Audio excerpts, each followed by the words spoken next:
विधायक पंचशील का पठन करेगी। Thank you Jaideep. आप सभी को जय भीम, नमो बुद्धाय। शुरुआत करते हैं हम। तो जितने भी लोग क्लास में जुड़े हुए हैं, सभी से अनुरोध करूंगी कि सभी अपने माइक जो है वो बंद रखिएगा इस दौरान, और हो सके तो स्थिर रहने की कोशिश करिए। अगर आप चल फिर करके ये सुन रहे हैं तो थोड़ी देर के लिए रुक जाइए।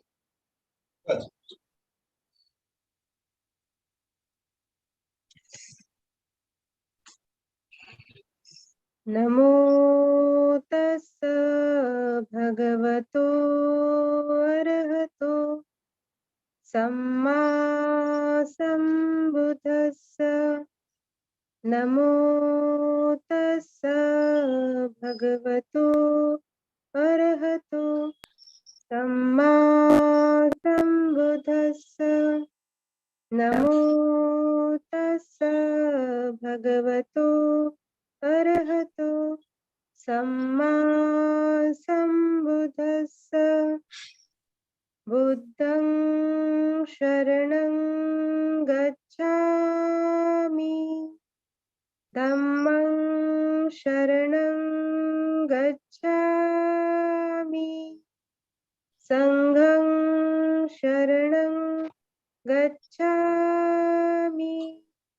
द्वितीयंपि बुद्धं शरणं गच्छामि, द्वितीयंपि धम्मं शरणं गच्छामि, द्वितीयंपि संघं शरणं गच्छामि, तृतीयंपि बुद्धं शरणं गच्छामि, तृतीयंपि धम्मं शरणं गच्छामि, तृतीयंपि संघं शरणं गच्छामि।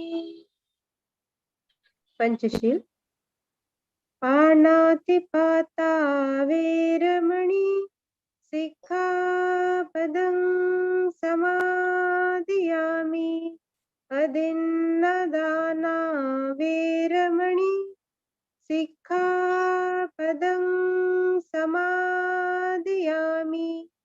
कामेषु मिच्छाचारा वेरमणि सिक्खापदं समादियामि। मुसावादा वेरमणि सिक्खापदं समादियामि।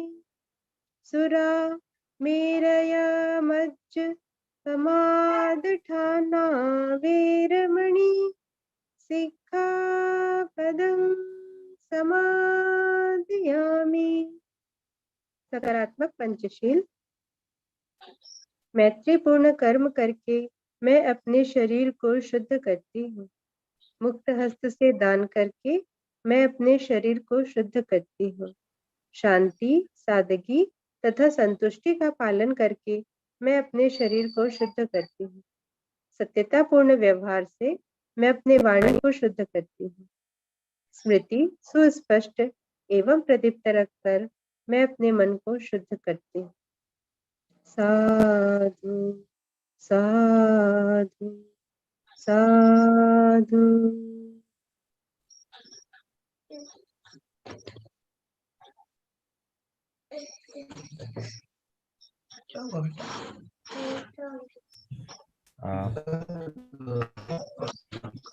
रत्नेश भाई, आपके तरफ से म्यूट कर दीजिए। म्यूट? जी, म्यूट कर दीजिए।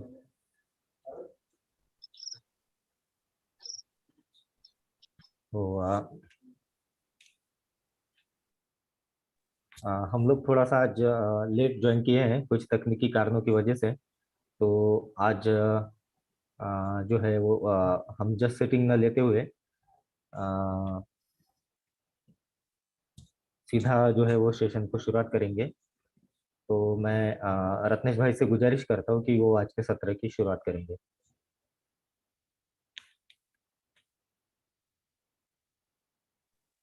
सर अनम्यूट कीजिए आप। ओके, सभी को जय भीम, नमो बुद्धाय। तो आज हम अपने टॉक की शुरुआत करते हैं, और शुरुआत के साथ कई लोगों को हमारे पता भी होगा, जिन्हें नहीं पता हो तो उन्हें बता देते हैं कि आज हमारे मित्र जयदीप का जन्मदिन है। तो जयदीप, आपको फॉर्मली आज टॉक के माध्यम से भी बहुत बहुत बधाई। आपका जीवन बहुत मंगलमय हो, आपकी सारी इच्छाएं पूरी हो, आप जीवन में प्रगति करें, ऐसी मेरी कामना है। और मेरे ख्याल से हम सभी मित्रों की यही कामना है और होनी चाहिए। संकल्प दिवस भी है, और आपने भी बहुत अच्छा संकल्प लिया है। मैंने आपको जिस तरह से देखा है कि जिस चीज का संकल्प ले लेते हैं उसको आप निभाते हैं, ये बहुत अच्छी बात है, विशेषता की बात है। हर किसी में ये गुण नहीं होता है। लोग कई बार दावे कर देते हैं कि हम ऐसा करेंगे, और किसी कारण से, कुछ मजबूरी से नहीं कर पाते हैं। लेकिन आप जो बोलते हैं, जो जिम्मेदारी लेते हैं, उसको निभाते हैं, ये बहुत बड़ा गुण है। तो इसी के लिए आपको और भी ज्यादा धन्यवाद। और चलिए आज अपनी बात की शुरुआत करते हैं। आज का हमारा विषय जो है, जो टॉक का विषय है, वो उसी चीज पर केंद्रित है, उसी चीज से जुड़ा है जो पिछली बार पूजा का सवाल था। पूजा जी ने एक बड़ा अच्छा सवाल किया था कि जातक कब लिखा गया, कैसे लिखा गया, कैसे हमारे सामने आया। तो हमने सोचा कि इस सवाल का जवाब देने की जब कोशिश की मैंने, तो लगा कि इसी पर केंद्रित हम आज का अपना टॉक रखते हैं, सिर्फ जातक पर नहीं। जातक किसका अंग है? जातक त्रिपिटक का अंग है। और त्रिपिटक की उत्पत्ति कैसे हुई, ये हमारे सामने कैसे आया, तो हल्का सा हम इस विषय को टच करते हुए जातक पर आएंगे। क्योंकि ये नवयान का जब हम अध्ययन करते हैं तो ये जानना बहुत जरूरी है कि त्रिपिटक कैसे हमारे सामने आया। कारण ये है कि थेरवादी दावा करते हैं कि जो कुछ भी उनका धम्म है वो उनका मन से बनाया हुआ नहीं है, त्रिपिटक पर आधारित है। त्रिपिटक को वो शब्दशः से भी एक कदम आगे बढ़ जाए कि कॉमाशः और फुल स्टॉप शः उसका पालन करना चाहते कि जो लिखा है त्रिपिटक में वो पत्थर की लकीर है, उसको इधर उधर नहीं किया जा सकता है। अब इस मान्यता के चलते त्रिपिटक में जो भी लिख दिया गया है उसको बुद्ध वचन हमसे वो बनवाते हैं, अपने अनुयायियों से मनवाते हैं, और बस वहीं पे हम लकीर के फकीर हो जाते हैं। हमारी सोच, हमारी समझ, और समय की नजाकत और समय की जरूरत के हिसाब से हमें क्या कदम लेना चाहिए, उस पर हम लोग नहीं जा पाते हैं। क्योंकि जो लिख दिया है वो फिक्स्ड है, वो फाइनल है। बुद्ध ये कहते थे कि nothing is fixed, nothing is final. कुछ भी ऐसा नहीं कि अंतिम सत्य है। सत्य जो है समय के हिसाब से परिवर्तनशील है, उस चीज को हमें समझना चाहिए। हाँ, उसका जो आधार है वो कायम रहेगा, चाहे कुछ भी हो जाए, वो एक अलग बात है। लेकिन शब्द जो अपने आप में जो सत्य है वो भी समय के हिसाब से उसके विश्लेषण बदलेंगे, उस चीज को हमें समझना चाहिए। तो ये त्रिपिटक कैसे हमारे सामने आ गया, और त्रिपिटक के बारे में दावा क्या है? थाईलैंड के भिक्षुओं का यह दावा है कि त्रिपिटक, जो लिखित त्रिपिटक है, उसमें एक शब्द भी इधर से उधर किसी भिक्षु ने नहीं जोड़ा। जो कुछ भी है वो शुद्ध रूप से, मूल रूप से बुद्ध का वचन ही है। और यही दावा श्रीलंका के लोग भी करते हैं, बर्मा के लोग भी करते हैं। अब समस्या ये है, हम उन्हीं के परिप्रेक्ष्य में जाके पहली बात करते हैं कि अगर वाकई ये बुद्ध का वचन है जैसा कि वो कह रहे हैं, अगर हम मान लेते हैं, तो समस्या यह है कि त्रिपिटक के बहुत सारे संस्करण हैं। अब हर संस्करण के कुछ ना कुछ बातें एक दूसरे से अलग हो जाती है, और हर कोई ये दावा करता है कि जो हमारी बात है वही बुद्ध वचन है। तो ऐसा तो हो नहीं सकता ना कि भाई जो जयदीप कहे कि मैंने सुना वो सच है, और जो मैं कहूँ, रत्नेश कह रहा वो भी सच है, और दोनों के बीच में कुछ टकराव हो रहा है। हाँ, मुद्दे अगर समान हो तो दोनों चीजें एक साथ सही हो सकती है। अंतर है और फिर भी कहे कि हम समान है, तो कुछ गड़बड़ है। कोई भी एक ही बात दोनों की सही, दोनों में से किसी एक की बात सही हो। तो त्रिपिटक के साथ यही परेशानी हुई कि त्रिपिटक के इतने सारे संस्करण हैं हर एक देश के, और हर एक देश के अंदर भी अलग अलग संस्करण हैं। तो किसको सच माना जाए, पहली समस्या ये हुई। और दूसरी समस्या अगर हमको नवजानी परिप्रेक्ष्य में जानना है कि त्रिपिटक आया तो आया कहां से हमारे सामने लिखित रूप में, ये दो हमारे सामने प्रश्न है। तो इन दोनों का जवाब ढूंढते हुए हम जातक पर आएंगे।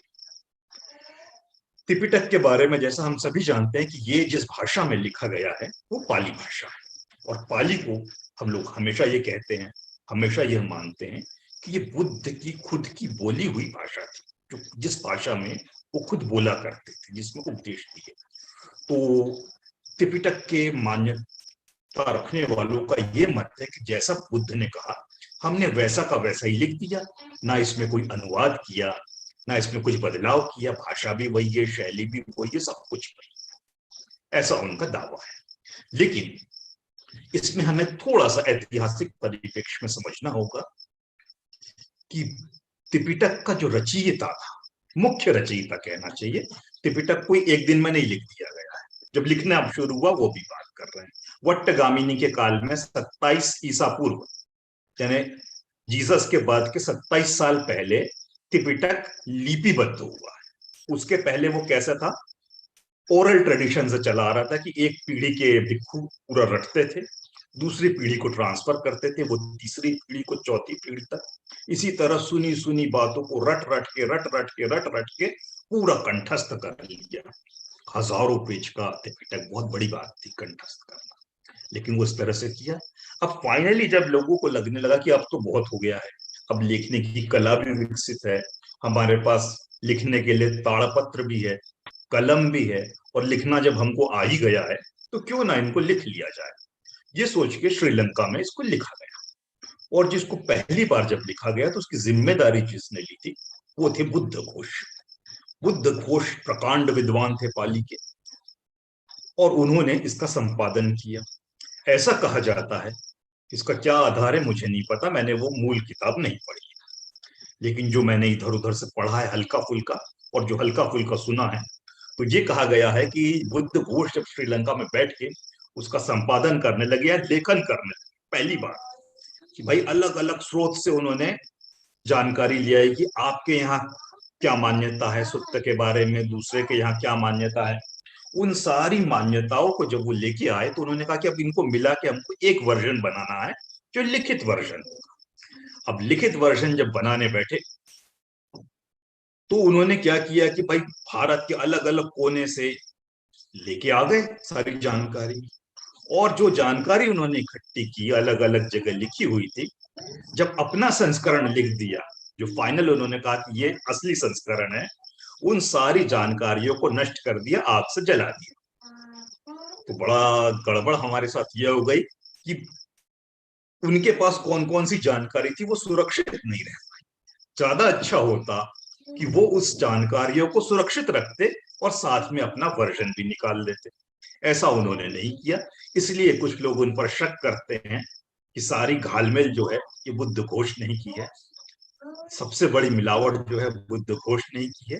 ये इल्जाम सच भी हो सकता है, लेकिन ये 100% सच इसलिए नहीं हो सकता है कि सारे की सारी मिलावट का दोष अकेले बुद्ध घोष पे डालना सही नहीं है, क्योंकि त्रिपिटक जब लिखना शुरू हुआ बुद्ध घोष ने पूरे त्रिपिटक को नहीं लिखा, इसके लिए पूरी 3 शताब्दी का समय लगा, यानी 300 साल बाद हमारे सामने जो आज तो त्रिपिटक है वो हमारे सामने आ पाया। इसमें पूरे 300 साल लगे लिखने के मामले में। सुनने के ट्रेडिशन में तो हजारों शताब्दी पहले लग चुकी थी, वो तो हमने देखा ही देखा, लिखने में भी 300 साल लग गए। तो जो सुनते सुनते सुनते जो परिवर्तन हुआ होगा वो हमको नहीं पता क्या हुआ, और लिखते लिखते लिखते 300 साल में जो बदलाव हुआ वो भी हमको नहीं पता। अंततः हमारे सामने एक फाइनल वर्जन आ गया जिसको आज हम लोग मानते हैं कि ये मूल त्रिपिटक है। अब इस मूल त्रिपिटक के साथ भी ये दिक्कत हुई कि श्रीलंका ने कहा कि जो हमारे पास त्रिपिटक मौजूद है ये मूल है, बर्मा ने कहा जो हमारे पास है वो मूल है, थाईलैंड ने कहा हमारे पास जो है वो मूल है।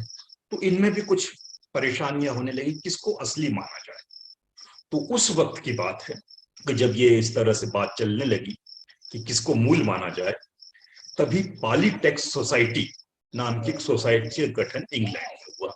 रीस डेविड, पति पत्नी डेविड जो थे, उन्होंने, उनका बहुत बड़ा योगदान है, उन्हीं की सब उपज है ये पॉलिटेक्स सोसाइटी। तो उस पर तो हम आएंगे ही आएंगे कि पॉलिटेक्स सोसाइटी कैसे आई, क्यों आई, और उसके आने के पीछे भी बहुत बड़ी एक परंपरावादी बौद्ध मान्यता का बहुत बड़ा हाथ है। अगर वो परंपरावादी बौद्ध मान्यता नहीं होती तो हो सकता कि रीस डेविड बुद्धिस्ट नहीं हो पाते अपने अपने परंपरागत धर्म को छोड़, और वो कैसे बुद्धिस्ट हुए। तो उसकी एक छोटी सी कहानी और बड़ी मार्मिक कहानी है। रीस डेविड और उनकी पत्नी का एक बच्चा था, एक बेटा था। वो बचपन में ही या किस उम्र में अचानक से मर गया, मुझे नहीं पता उसकी उम्र क्या थी। अब जाहिर सी बात है कि एक माँ का बेटा चला गया हो तो उसको दुख तो होगा ही, बहुत ज्यादा दुख, बहुत पीड़ित, बहुत अकेली, बहुत दुख में पड़ गई हो। दुख से उभरने के लिए क्या किया जाए? बेटे के गम, बेटे को खोने का गम बहुत बड़ा गम होता है। एक बच्चे को खो देना एक माँ के लिए बहुत कष्टदायी था। तो बड़ी परेशान हुई, तो वो इधर उधर अध्ययन करने लगी कि मुझे कुछ तो सहारा मिले, कुछ तो शांति मिले, जो मेरा बेटा खो गया है। और इस शांति की तलाश में उसको अचानक से कहीं से बौद्ध धर्म की जानकारी हुई। बौद्ध धर्म के बारे में जब उसने पढ़ा तो उसने परंपरागत दृष्टि से बौद्ध धर्म को पढ़ा था, नवयानी दृष्टि से तो नहीं पढ़ा था। नवयानी दृष्टि उस वक्त सामने आई भी नहीं थी। तो उनको ये पता चला कि भाई बौद्ध धर्म में पुनर्जन्म का सिद्धांत है।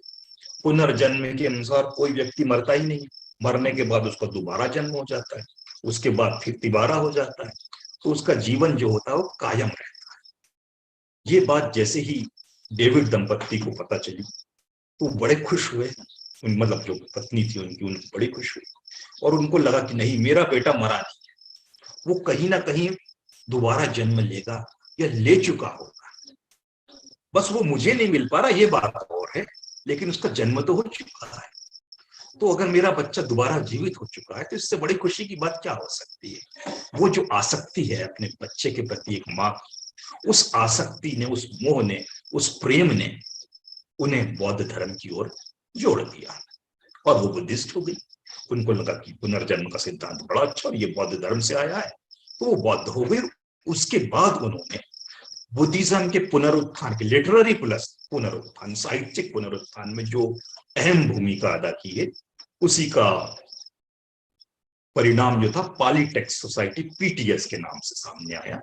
पॉलिटेक्स सोसाइटी ने क्या किया कि अलग अलग देशों के अलग अलग त्रिपिटक के संस्करण उठाए, अपने देश में लेके गए, हर एक का अध्ययन किया, और उसके बाद एक कॉमन, एक क्या हो सकता है, इतने सारे का एक क्या हो सकता है, तो एक कॉमन जो था वो त्रिपिटक इंग्लिश में हमारे सामने वो ले आए। पूरा त्रिपिटक पॉलिटेक्स सोसाइटी ने इंग्लिश में ट्रांसलेट करके एक कॉमन त्रिपिटक बनाया। तो वही एकमात्र त्रिपिटक है दुनिया का जो सारे भिन्न भिन्न त्रिपिटकों का एक जगह, या अलग अलग बात हो सकती है तो उसमें से कौन सी बात को सही माना जाए ये उन्होंने निर्णय किया, और एक त्रिपिटक हमारे सामने ले आया। अन्यथा हमारे सामने त्रिपिटकों के भी अलग अलग संस्करण थे। अगर अलग अलग संस्करण है तो जाहिर सी बात है कि हर एक दावा करेगी कि मैं ही बुद्ध वचन, तो ये बात तो अपने आप में खारिज हो जाती कि भाई आप भी कह रहे हो बुद्ध वचन है, ये भी बुद्ध वचन है, तो फिर अलग अलग क्यों है, एक ही होना चाहिए। अगर उसमें भिन्नता है तो स्वाभाविक रूप से मानेंगे या तो उसका पास होगा या तो इसके पास होगा, या किसी के पास भी ओरिजिनल नहीं होगा। तो ये हमारे सामने आया। अब जब बुद्ध घोष की हम बात कर रहे हैं कि उन्होंने इसका संपादन या संकलन या लेखन सबसे पहले शुरू किया, तो बुद्ध घोष ने क्या किया कि बुद्ध घोष गुजरात के रहने वाले थे। तो जाहिर सी बात है जो जिस प्रांत का होता है उसकी भाषा पे, उसके बोलने पे उसका प्रभाव होता ही है। अगर मैं मध्य प्रदेश का हूं तो मेरी हिंदी में आपको वो प्रभाव दिखेगा। जो महाराष्ट्र के हमारे मित्र हैं वो जब हिंदी बोलेंगे तो उसमें महाराष्ट्र का प्रभाव दिखेगा। उत्तर प्रदेश के अलग दिखेंगे, अलग बोलेंगे, बिहार के लोग अलग बोलेंगे, पंजाब के लोग अलग किसी की हिंदी बोलेंगे, गुजरात के अलग बोलेंगे। भाषा भले ही एक हो लेकिन वो अलग अलग क्षेत्र के लोग जब बोलते हैं तो उसकी भाषा शैली बदल जाती है, उनका अपना व्याकरण बदल जाता है, उच्चारण बदल जाता है, और कई बार अर्थ भी बदल जाते हैं। उदाहरण के लिए मध्य प्रदेश में दबंग शब्द को बड़ा पॉजिटिव, सकारात्मक रूप में लिया जाता है कि दबंग मतलब बड़ा अच्छा, बड़ा मजबूत, जो लोगों की रक्षा करता हो ताकत के बल पे। और किसी का गलत हो रहा है तो दबंग व्यक्ति, दबंग नेता मतलब बड़ा अच्छा नेता। अब यही दबंग जब उत्तर प्रदेश या उत्तर भारत में जाता है, दबंग का मतलब गुंडा हो जाता है, बदमाश हो जाता है। तो शब्द वही है, क्षेत्र के हिसाब से उसके अर्थ बदल गए। तो बुद्ध घोष के साथ भी हुआ। बुद्ध घोष गुजरात के थे, और जो बुद्ध ने जो पाली कही थी, जो भाषा कही थी, वो तो बिहार की थी। तो वो मगही भाषा के बहुत करीब थी, जो आज भी हम बिहार में सुनते हैं, बोध गया के आसपास के लोग ये बोलते हैं। लेकिन अब ये गुजरात के थे, तो इन्होंने की जो भाषा थी, अब लिखने की शक्ति इनके पास आ गई थी, पावर इनके पास था, एडिटर इन चीफ ये थे पाली के। तो इनका जो गुजराती उच्चारण या गुजराती शैली की जो इनकी पाली थी, उनको उन्होंने स्थापित कर दिया कि ये सही पाली है, और इसकी व्याकरण भी उन्होंने हमको बना के दे दी। तो आज जो हम पढ़ रहे हैं, ये पूरी व्याकरण और एक पूरी शैली और पूरा उच्चारण जो है, ये बुद्ध घोष का गुजराती संस्करण है, गुजराती से इन्फ्लुएंस है। ये बुद्ध की मगही से, अर्ध मागधी से, मगध क्षेत्र से इसका कम वास्ता है। तो पहला अंतर तो ये हो गया। अब जैसे ही भाषा बदलती है, क्षेत्र बदलता है, तो स्वाभाविक सी बात है उसमें कई चीजें भी बदल जाएगी, और निश्चित रूप से ये बदलेगी। आज पाली की जब हम बात करते हैं, तो पाली में हमको दो व्याकरण जो विशेषज्ञ हैं, उनकी पाली पढ़ने में मिलती है, एक मौद्गल्यायन की और दूसरी कच्चायन की। हमको नहीं पता ये मौद्गल्यायन या मोगलान जो है, ये बुद्धकालीन मोगलायन थे या बाद के थे। संभवतः, और ये मैं थोड़ा दावे से कह रहा हूं, कि ये मोगलान वो मोगलान नहीं थे जो सारिपुत्त और मोगलान की हम बात बुद्ध के काल में करते हैं। ऐसा क्यों? कारण यह है कि जब भी कोई भाषा अपने आरंभिक रूप में आती है, वो अपने व्याकरण की उसको चिंता नहीं होती है। हम अपने छोटे बच्चे को सबसे पहले, जब हमारा बच्चा बोलता है पापा मम्मी, तो हम ये नहीं बोलते कि पापा का मतलब नाउन होता है, दूध का मतलब संज्ञा होता है। बिल्कुल नहीं। ये noun, pronoun, adverb, verb, adjective क्या है, ये बात की चीजें होती है। पहली होती है सिर्फ भाषा, और भाषा जब सीख जाता है बच्चा, उसके बाद अब जब वो बोलने में गलती करने लगता है, कि भाई कभी कभी उसने कुछ काल में गलती कर दी कि भविष्य काल नहीं पता है, तो उसने मैं आऊंगा बोल दिया जबकि वो आ चुका है, तो हम फिर उसको व्याकरण पढ़ाते हैं। वही जब भाषा आगे लोग बोलने लगते हैं, और उसके बाद जब अलग अलग लोग अलग अलग शैली में बोलते हैं, और फिर मतभेद होता है कि भाई आपने जो बोला वो सही तरीका है, या ये जो कह रहे वो सही तरीका है, तो एक कॉमन तरीका बनाने के लिए व्याकरण बनाई जाती है। सदियों बाद आती है व्याकरण भाषा के आने के बाद। तो पाली के साथ भी यही हुआ। अब परेशानी ये हो गई कि पाली की व्याकरण बनाने की जिम्मेदारी आ गई गुजरात के ब्राह्मण भिक्षु पे, इन पे, बुद्ध घोष पे। तो इनकी जो अपनी समझ थी, या इनकी जो अपनी सोच थी, या इनकी अपनी जो शैली थी, उसको इन्होंने प्रामाणिक बना दिया, तो वो सही हो गई। और बाकी जो शैली थी, बाकी जो अर्थ थे, वो सब गलत साबित हो गए। क्योंकि व्याकरण जिस दिन भाषा की बन जाती है, किसी भी भाषा की, तो व्याकरण जिस क्षण बनी, तो जिस व्यक्ति ने व्याकरण बनाई थी, वो भाषा जो है, उसका बोलने का तरीका, उसका लिखने का तरीका, उसका उच्चारण का तरीका सही कहला जाता है।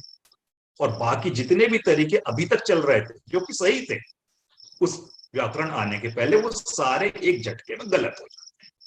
तो ये जो व्याकरण बनाई या डिक्शनरी बनाई, इसके कितनी गड़बड़ होती है, यहां से सारी गड़बड़ शुरू होती है, और वो गड़बड़ शुरू हो गई। तो बहुत सारे अर्थ का अनर्थ हो गया होगा, ऐसा हमको लगता है। शब्दों का मतलब बदल गया होगा, और हर चीज में गड़बड़ यहां से शुरू हो गई, क्योंकि मगही को प्रामाणिक नहीं माना गया, या मागधी जो कहलाती है मगध क्षेत्र की, उसको प्रामाणिक नहीं माना गया, बल्कि गुजरात की इस भाषा को प्रामाणिक मान लिया गया। तो इसमें बहुत सारी गड़बड़ हुई हो। और इसी समय, वैसे तो अगर हम बात करें कि त्रिपिटक का लिखना कब शुरू हुआ था, तो ये बुद्ध के महापरिनिर्वाण के समय ही हो गया था। ये हमने पहले ही देखा है, बुद्ध एंड हिज धम्मा की जब हम स्टडी कर रहे थे, कि बुद्ध का जब महापरिनिर्वाण हुआ था, प्रश्न हुआ कि इनके विनय का क्या किया जाए। किसी भिक्खु ने कह दिया, सुभद्र ने, कि भाई आप तो मनमानी करेंगे। तो एक वरिष्ठ भिक्खु थे महाकश्यप, उन्होंने कहा कि मनमानी नहीं करोगे, मनमानी करेंगे तो काम चलेगा, बुद्ध तो पहले ही नियम बना चुके हैं। तो भाई कौन है जो सारे नियमों को जानता है? तो उपाली का नाम सामने आया। उपाली सारे बुद्ध के नियम बताते गए भिक्षुओं भिक्षुणियों के लिए जो बनाए थे, और उसका संकलन जो था विनय पिटक के रूप में हमारे सामने आ गया। इसी तरह आनंद ने पूरे बुद्ध के उपदेशों की जिम्मेदारी ली, और सुत्त पिटक हमारे सामने आ गए। दो पिटक तो बुद्ध काल में ही, यानी बुद्ध की मृत्यु के साथ ही हमारे सामने आ गए थे। अभिधम्म पिटक बाद में आया, जो उच्च दार्शनिक सिद्धांत है। तो मोटे तौर पर तो यहाँ पे दो पिटक आ ही चुके, लेकिन ये पिटक में क्या क्या बदलाव समय के साथ साथ आए होंगे, इसका जानकारी हमें नहीं है। हम सिर्फ आकलन ही लगा सकते हैं। अब यहां पर हम आते हैं कि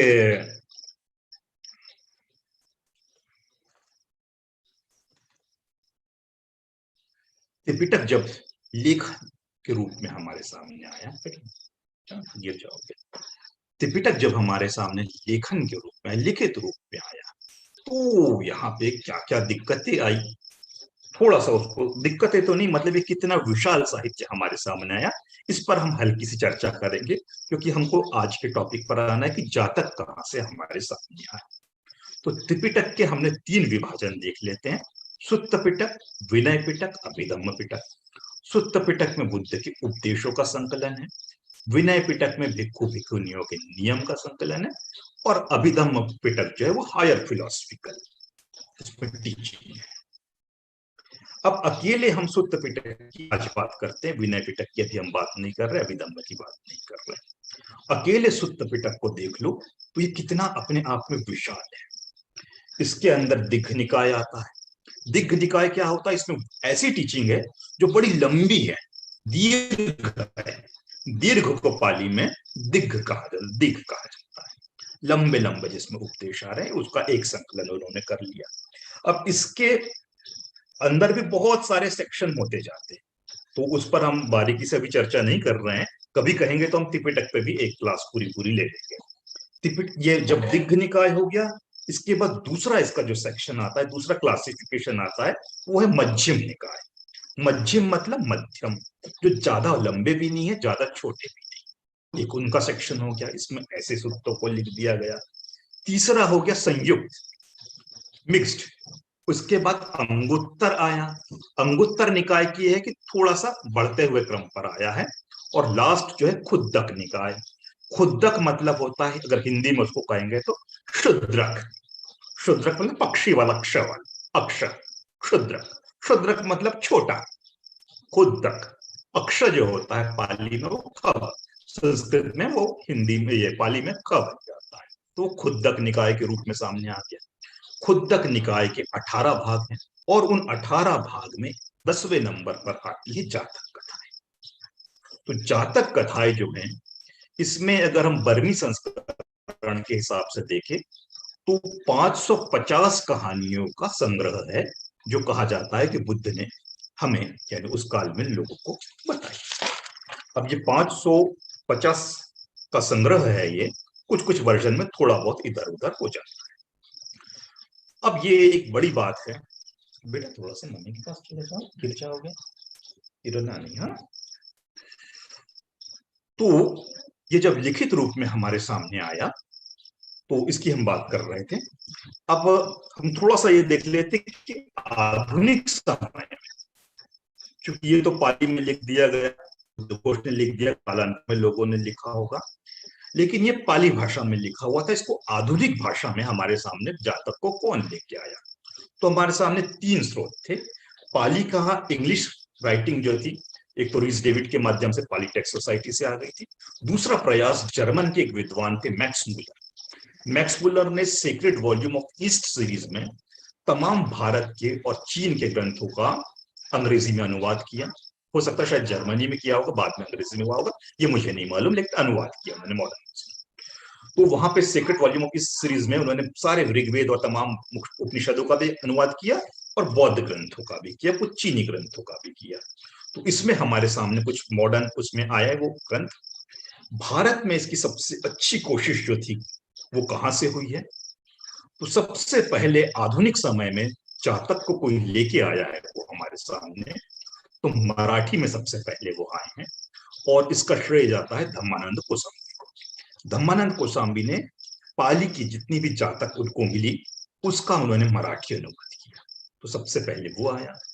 हिंदी में हमारे सामने सबसे पहले जातक कोई लेके आए तो वो डॉक्टर भदंतानंद कौशल्यायन थे। और अंग्रेजी में अगर हम वैश्विक स्तर पर कहें तो ईबी कॉवेल एक ऑथर रहे हैं, उन्होंने भी जातक को हमारे सामने लाया। मुझे ये नहीं पता कि हिंदी इंग्लिश में उन्होंने सबसे पहले लाया या बाद में लाया, लेकिन वो भी एक ऑथर रहे जिन्होंने लाया है हमारे सामने इंग्लिश में। तो मॉडर्न लैंग्वेजेस में इन तीन विद्वानों को या मैक्स मूलर को या रीस डेविड कह दीजिए, उन लोगों को श्रेय जाता है इसको लाने का। अब जातक है क्या, ये हमको समझना चाहिए।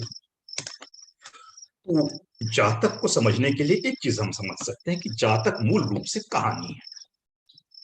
अब जब कहानी है तो कहानी क्यों आ गई बुद्ध के उपदेशों में, तो इसको समझना बहुत जरूरी है। क्योंकि हमने एक बार शुरुआत में कहा था कि बुद्ध ने धम्म प्रचार के लिए दो माध्यमों को अपनाया था। एक तो कहानी सुनाना, क्योंकि कहानी सुनाने के माध्यम से जो कहानी सुनाने वाला व्यक्ति होता है वो कौन सा उपदेश दे देता है, ये वो सीधा नहीं देता है, कहानी अपने आप किसी उपदेश को बैठा देती है किसी के मन में। तो कहानी एक बड़ा अच्छा माध्यम होता है। बुद्ध ने इस माध्यम को अपनाया था, बहुत सरल माध्यम होता है। और कहानी के माध्यम का जो माध्यम था धम्म प्रचार का, कालांतरों में ब्राह्मणों ने कॉपी किया। और हमने जैसे पिछली बार चर्चा की थी एक ब्राह्मणी कहानी की, कि कैसे लोगों का सबकॉन्शियस माइंड को अवचेतन मन में उनकी संस्कृति घुसाने के लिए, बैठाने के लिए कहानियों का उपयोग उन्होंने भरपूर किया। सबसे पहले एक क्रांति के रूप में अच्छी सोच मनुष्य में विकसित हो, इसके लिए बुद्ध ने जातक कहानियों की रचना की। कालांतर में भिक्खुओं ने भी लिखी होगी। और प्रतिक्रांति कैसे हो, समाज बर्बाद कैसे हो, तो उसके लिए ब्राह्मणों ने अलग अपनी कहानी लिखी। और कहानी की नकल उन्होंने बुद्ध की बड़ी अच्छी कर ली कि भाई कहानी के माध्यम से अपनी बात फैलाई जा सकती है, वो समझ गए। बुद्ध का दूसरा तरीका था धम्मों को पढ़ाने का। दूसरा तरीका बड़ा और भी ज्यादा अच्छा था, वो था प्रश्नोत्तर के माध्यम से। कि जैसे ही कोई सवाल हमारे सामने आएगा, बुद्ध के सामने आएगा, बुद्ध उसका जवाब देंगे। और जब सवाल का जवाब देंगे तो बिल्कुल दूध का दूध पानी का पानी, एकदम क्लैरिटी हो जाती है। ये जो होती है सवाल जवाब की विशेषता होती है। पूरे मिलिंद प्रश्न को देख लीजिए, मिनेंडर और नागसेन के बीच में सिर्फ प्रश्न उत्तर का मूल रूप से संग्रह था, बाद में उसको बर्बाद कर दिया गया, ये बात और है। उसमें पूर्व जन्म की कहानी वहानी जोड़ जोड़ के एक तरफ रह गए उन दोनों के संवाद, प्रश्न और उत्तर, बाकी चीजें सामने आ गई। प्रश्नोत्तर बड़ा सरल माध्यम होता है। ज्योतिबा फुले ने जब कलम उठाई थी कि भारतीय लोगों को अंधविश्वास से कैसे निकालना है, गुलामगिरी जो उन्होंने लिखी पूरी प्रश्नोत्तर शैली में है। ढोंडीबा प्रश्न कर रहा है और ज्योतिबा फुले उसका जवाब दे रहे हैं। एक व्यक्ति प्रश्न करता है, वो एक व्यक्ति नहीं होता है, वो हम सब लोग होते हैं, हमारा वो प्रतिनिधि है। तो एक व्यक्ति प्रश्न पूछता है और एहसान भला हजारों का हो जाता है।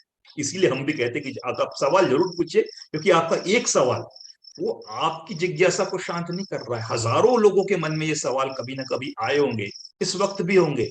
कभी होश नहीं रहता कि हमको ये पूछना चाहिए। जब कोई दूसरा पूछता है तो बैठे ठाले हमको रेडीमेड बड़े अच्छे जवाब मिल जाते, सबका भला हो जाता। तो दूसरी शैली थी प्रश्नोत्तर शैली। ब्राह्मणों ने इस शैली को कभी एंटरटेन नहीं किया, क्योंकि प्रश्नोत्तर की शैली बड़ी खतरनाक होती है प्रश्न देने वाले के लिए, जवाब देने वाले के लिए। अगर वो ईमानदार हुआ और ज्ञानी हुआ, जानकार हुआ, तो ही वो प्रश्न का जवाब दे पाएगा, अन्यथा वो घुमा देगा। सीधे बोल देगा तुम अपना प्रश्न एक तरफ रखो, मुझे नहीं जवाब देना, अब समय खत्म हो गया है। कभी इसका बहाना लगा देगा, कभी बोल देगा कि नहीं नहीं नहीं, सवाल पूछना अच्छी बात नहीं होती, जो मैंने बोल दिया वही तो काफी है ना, इसी से समझ लेना। कुछ ना कुछ बहाना करके वो प्रश्न का जवाब नहीं देगा। बुद्ध ने ऐसी बहानेबाजी कभी नहीं। उन्होंने कहा कि अगर आपके मन में संदेह है तो आप धम्म के रास्ते पर प्रगति कर ही नहीं सकते हो। संदेह का क्लैरिफिकेशन बहुत जरूरी है। अगर वो क्लैरिफिकेशन नहीं हुआ तो धम्म के रास्ते पे हम कभी आगे नहीं बढ़ सकते हैं। तो इसलिए हमारे सामने इस रूप में ये आए बेटा। तो ये होता है मतलब कहानी का मतलब, और ये होता है प्रश्नोत्तर का।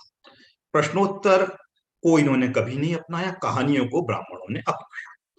कहानियों को जब अपनाया ब्राह्मणों ने, हम जातक को समझने के लिए हम अन्य धर्मों में भी कहानियों का कैसे कैसे इस्तेमाल किया, हल्का सा उसको जानना चाहिए, बहुत जरूरी है उसको जानना। अगर हमने उसको समझ लिया तो जातक का अर्थ हम बड़ी अच्छी तरह समझ सकते हैं कि जातक हमारे सामने क्यों आया। बेटा नहीं डिस्टर्ब करो। अच्छा अच्छा। तो जिस तरह से जातक कहानियों के माध्यम से, कथाओं के माध्यम से बुद्ध ने हमें धम्म सिखाया, कैसे सिखाया उसके हम और बाद में आएंगे। ब्राह्मणों ने उनका धर्म सिखाने के लिए, उनकी विचारधारा सिखाने के लिए कहानियों को कैसे इस्तेमाल किया, इसको हम पहले देख लेते हैं, और अन्य धर्मों ने कैसे किया। तो एक थे पंडित विष्णु शर्मा, जिन्होंने पंचतंत्र की रचना की। पंचतंत्र भी कहानियों का कलेक्शन है और बड़ी अच्छी कहानियां हैं। उसमें भी जातक की तरह उसके जो पात्र है जानवर है, कभी कभी इंसान है, कभी जानवर और इंसानों के बीच में बातचीत भी होती है, बिल्कुल जातक की तरह। और जिस तरह जातक जो होती, जातक का मतलब क्या है, जातक कथा जो है वो सारी कहानियां मनोरंजन के माध्यम से पढ़ने वाले और सुनने वाले को एक चीज सिखाती है, और वो क्या सिखाती है, नैतिकता, कि भाई शील कैसे पालन करना चाहिए, सही जीवन कैसे जीना चाहिए, गलत काम मत करो, इससे तुम्हें कुछ नुकसान होगा, सही काम करोगे फायदा होगा। उदाहरण के लिए अगर आप कोई कहे कि ऐसा कहाँ कहा गया है, एक छोटा सा हम कहानी का उदाहरण लेते हैं। मेरी एक फेवरेट जातक कथा है कि मैं रोशी को सबसे पहले सुनाई थी, महाकत्पी जातक। महाकत्पी जातक हर किसी ने सुनी होगी अपने जीवन में, स्कूल टाइम में पढ़ी भी होगी। उसका हल्का सा अगर जिसने न पढ़ी हो तो उसके लिए बता देते हैं। कहानी ये थी कि एक नदी थी, नदी के बीच में एक द्वीप था, चारों ओर पानी था, द्वीप था तो मतलब चारों ओर पानी था। उस नदी पे बहुत सारे, उस द्वीप में आम के बहुत सारे पेड़ थे, और बड़े अच्छे अच्छे उसमें मीठे मीठे आम लगा करते थे। और उस द्वीप पे एक बंदरों का झुंड रहा करता था। बंदरों को तैरना नहीं आता, ये हम सभी जानते हैं, नहीं जानते हो तो बता देता हूँ। कुत्ते को जो होता है नैसर्गिक रूप से तैरना आता है। आप किसी कुत्ते बच्चे को नदी में डाल दीजिए, तैर के निकल जाएगा बड़े अच्छे से, उसको सिखाना नहीं पड़ेगा, किसी ट्रेनिंग की जरूरत नहीं पड़ेगी। बंदर जो है तैरना नहीं जानता है। तो बंदर वहां रहते थे मजे से, तो बारिश का मौसम रहे जब भी रहे मजे से नदी के बीच में रहा करते थे। उनको कोई दिक्कत नहीं थी, खाने पीने की कोई कमी नहीं थी, अच्छा जीवन चल रहा था, मीठे मीठे आम खाया करते थे। उस समय की बात है कि जब आम जो है वो इंसानों के पास नहीं पहुंचे थे, बंदरों मजे से खा रहे थे। अब बंदर खाते थे, उन बंदरों का एक राजा था महाकपि, जो बड़ा समझदार था।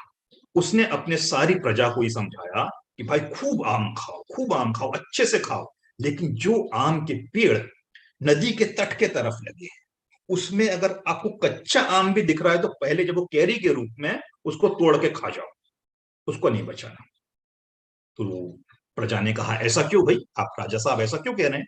तो राजा ने कहा कि अगर गलती से भी इसमें कोई पक के आम अगर नदी में गिर गया, जब पकेगा तो अपने आप जमीन पे गिरता ही है, नदी में गिर जाएगा, बह जाएगा, तो वो हमारे लिए मुसीबत ले आएगा, क्योंकि हम इस द्वीप पर रह रहे हैं, इसकी जानकारी किसी को नहीं।